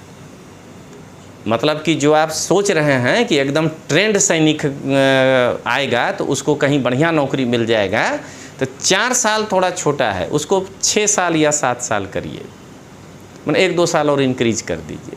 और दूसरा, माना कि Marian master stroke Mamata Banerjee के ऊपर कहिए क्या कि वहाँ से छूट के आएगा ना 20% LRD भर्ती में आरक्षण देते हैं। राज्य पुलिस में एकोमोडेट करेंगे। सेना से जिसको ट्रेंड करके हम भेज रहे हैं उसको तो कराई भी भेजने की जरूरत नहीं है। सरकार को खर्चा बचेगा और सरकार को कांस्टेबल मिल जाएगा। तब 20% वहाँ दे दीजिए। अब बताइए 80% आदमी को जब आप एकोमोडेट कर ही दे रहे हैं, ये सुझाव है, अगर ये सरकार मान ले तो उसके बाद ट्रेन जलाने की क्या ज़रूरत है। उससे भी बढ़िया सुझाव के देना है। तो वो जो गया है वो सरकार कहा है कि पैरेलल आप ग्रेजुएशन कर सकते हैं, उसका छूट दे रहा है, ठीक है ना। तो उसमें जोड़ दीजिए कि ग्रेजुएशन के बाद अगर वो BEd कर लेता है तो उसको टेट टाट नहीं देना है, उसको हम टीचर वाला नौकरी में भी आरक्षण देते हैं। आप बता दीजिए कि 100 का 100% एकोमोडेशन हो गया कि नहीं हो गया। तो आप सुझाव दीजिए कि ये सब आप सरकार को कहिए, लेकिन आप तो सीधा डिब्बा जलाने पे तुले हुए हैं। आप बताते हैं, आपका आँख खुल जाएगा। कल हम सब डेटा पढ़ के आए हैं इसलिए बता रहे हैं। अभी तक क्या लग रहा था, पंजाब से सबसे ज़्यादा आदमी सेना में जाता है, नहीं मन में आता था। सबसे ज़्यादा यूपी से आदमी जाता है, सेना में 11% हिस्सेदारी है। हाँ, और 11% पे मत जाइएगा, 22 करोड़ का 11% निकाल लीजिए, 2 राज्य के बराबर हो जाएगा। क्योंकि कितना राज्य 3 करोड़ होगा, समझ गए ना। तो आप जरा निकाल के देखिए। सेकंड नंबर पे बिहार है 7%, इसके बाद कोई राज्य है। आप जरा बता दीजिए कि हम जो कहते हैं कि वो IRS इसीलिए बना, वो हिमाचल प्रदेश में और उत्तराखंड में जा गाना गा रहा था कि यहाँ से बहुत लोग सेना में जाते हैं। केजरीवाल, बहुत लोग सेना में जाते हैं। अरे बहुत लोग यहाँ से जाते हैं, बढ़िया से पढ़ के जाते तुम। तो इसीलिए कह रहे हैं कि उसकी जानकारी कम थी, इसलिए उसको 400वां रैंक आया था। तो अब जो है क्या देख रहे हैं, बिहार इतना ही राजस्थान से है, ये दोनों बराबर है 7%। उस थोड़ा सा श्रुति गुस्सा आ रहा था इसलिए थोड़ा सपोर्ट कर देते हैं। तो ये जो है इसके बाद बाकी राज्य आता है। पंजाब 5% में है। पंजाब में तो आधा से ज़्यादा गाना भी तो गाता है, खाली सेने में थोड़े जाता है, कभी जाता था, अब तो मीका है वहाँ। तो ये जो है मीका वहीं का है ना। तो ये ध्यान रखिएगा कि ये जो है ये है आंकड़ा। तो बोलिए अब आप दोनों लिख सकते हैं कि नहीं लिख सकते हैं। लाभ भी बता दिए और नुकसान भी आपको बताए कि आप अगर किसी को 5 साल में ही बाहर कर देंगे तो बात तो वाजिब भी है कि उसके आगे एक रोज़गार का समस्या तो खड़ा होगा, ठीक ना। ये एक तरह का आउटसोर्सिंग ही हुआ अगर देखा जाए तो। अब इसके विरोध में लिखिए कि आज अगर कोई सेना में जाता है तो वो एक इमोशन में जाता है कि 32 साल तक नौकरी करेंगे, उसके बाद पेंशन मिलेगा। अब वो 4 साल काटने का ही काम करेगा खाली कि यार किसी तरह निकलो, आगे जीपीएससी यूपीएससी सब कुछ है, समझ गए ना। इस 4 बरस में ग्रेजुएशन कर लेंगे, अब बाद में जाकर तलाटी बन जाएंगे, उल्टा 11 लाख रुपया भी मिल जाएगा। तो अब हो सकता है कि आदमी, जहाँ ये भारत है ना, 2 मानसिकता का लोग हो जाएगा। एक तरफ तो आप सोच रहे हैं कि देशभक्त लोग आएगा, एक तरफ जो है ना वो पेंशन जीबी नहीं कहिए उसको, 13 लाख जीबी लोग आ जाएगा कि मिल जाए फिर अपने देख लेंगे जो करना है। अब बिहार का आदमी पक्का सोचेगा 4 बीघा ज़मीन खरीद लेंगे और उसमें खेती करने लगेंगे, चलो एक बार सेना में चले जाते हैं। तो इसका क्या देख रहे हैं, नुकसान भी है। चलिए अब आगे देखते हैं। अब सकारात्मक परिणाम में पहला क्या देखें, राष्ट्रवाद का उदय हुआ, ठीक है। दूसरा ये देखिए, जब ये रास्ता बंद हो जाएगा, फ्रांस इधर भी हमला बोलने लगेगा, फ्रांस इधर भी रोकने लगेगा, तो नए नए समुद्री मार्गों की खोज होगी। लोग नीचे से अफ्रीका से जाना शुरू करेगा। तो देखिए, नए समुद्री मार्गों की खोज हुई जिससे कई नए भौगोलिक अन्वेषण हुए।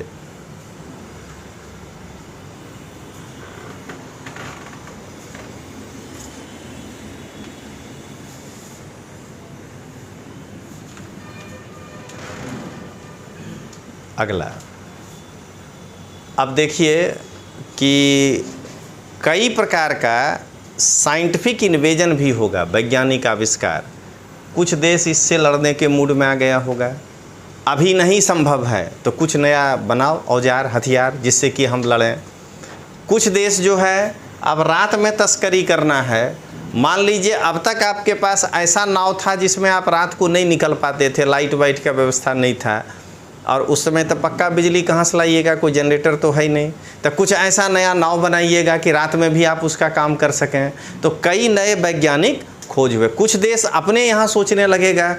दूसरा पॉइंट बता रहे हैं कि यार मेरे पास ये वाला कच्चा माल है, तो ये इंडस्ट्रियलाइजेशन का जो यहाँ पे है फार्मूला ले करके यहाँ से चुपचाप का मतलब कि यहाँ जो इंडस्ट्रियलिस्ट बैठा है उसको पहले 50% का पार्टनर बना लेते हैं, उससे लेकर के टेक्नोलॉजी अपने यहाँ चुपचाप आ जाते हैं और उसके बाद खड़ा हो जाते हैं। तो इससे नए नए वैज्ञानिक आविष्कार हुए। तो लिखिए, नए नए वैज्ञानिक आविष्कार हुए।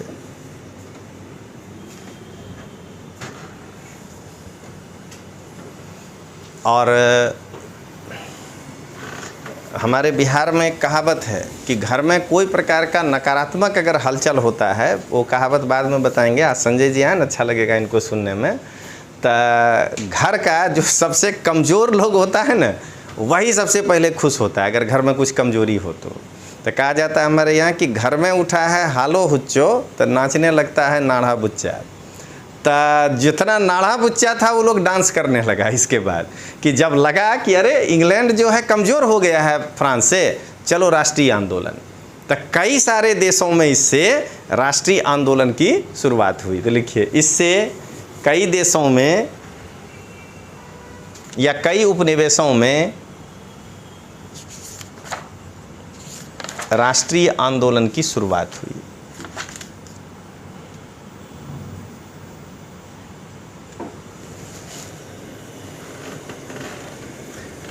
अब इतना पढ़ने के बाद जब आप पढ़िएगा नेपोलियन के पतन का कारण, मैंने अब आप आ गए पूरा सिलेबस पर। नेपोलियन के पतन का कारण, नेपोलियन क्रांति पुत्र था कि क्रांति हंता, ठीक ना। उसके बाद जो है नेपोलियन के बाद का विश्व कैसा हुआ वो हम लोग देखेंगे। तो एक ब्रेक देते हैं, फिर इसके बाद देखते हैं। हम तो हमेशा आपका नहीं कहते हैं पराकाष्ठा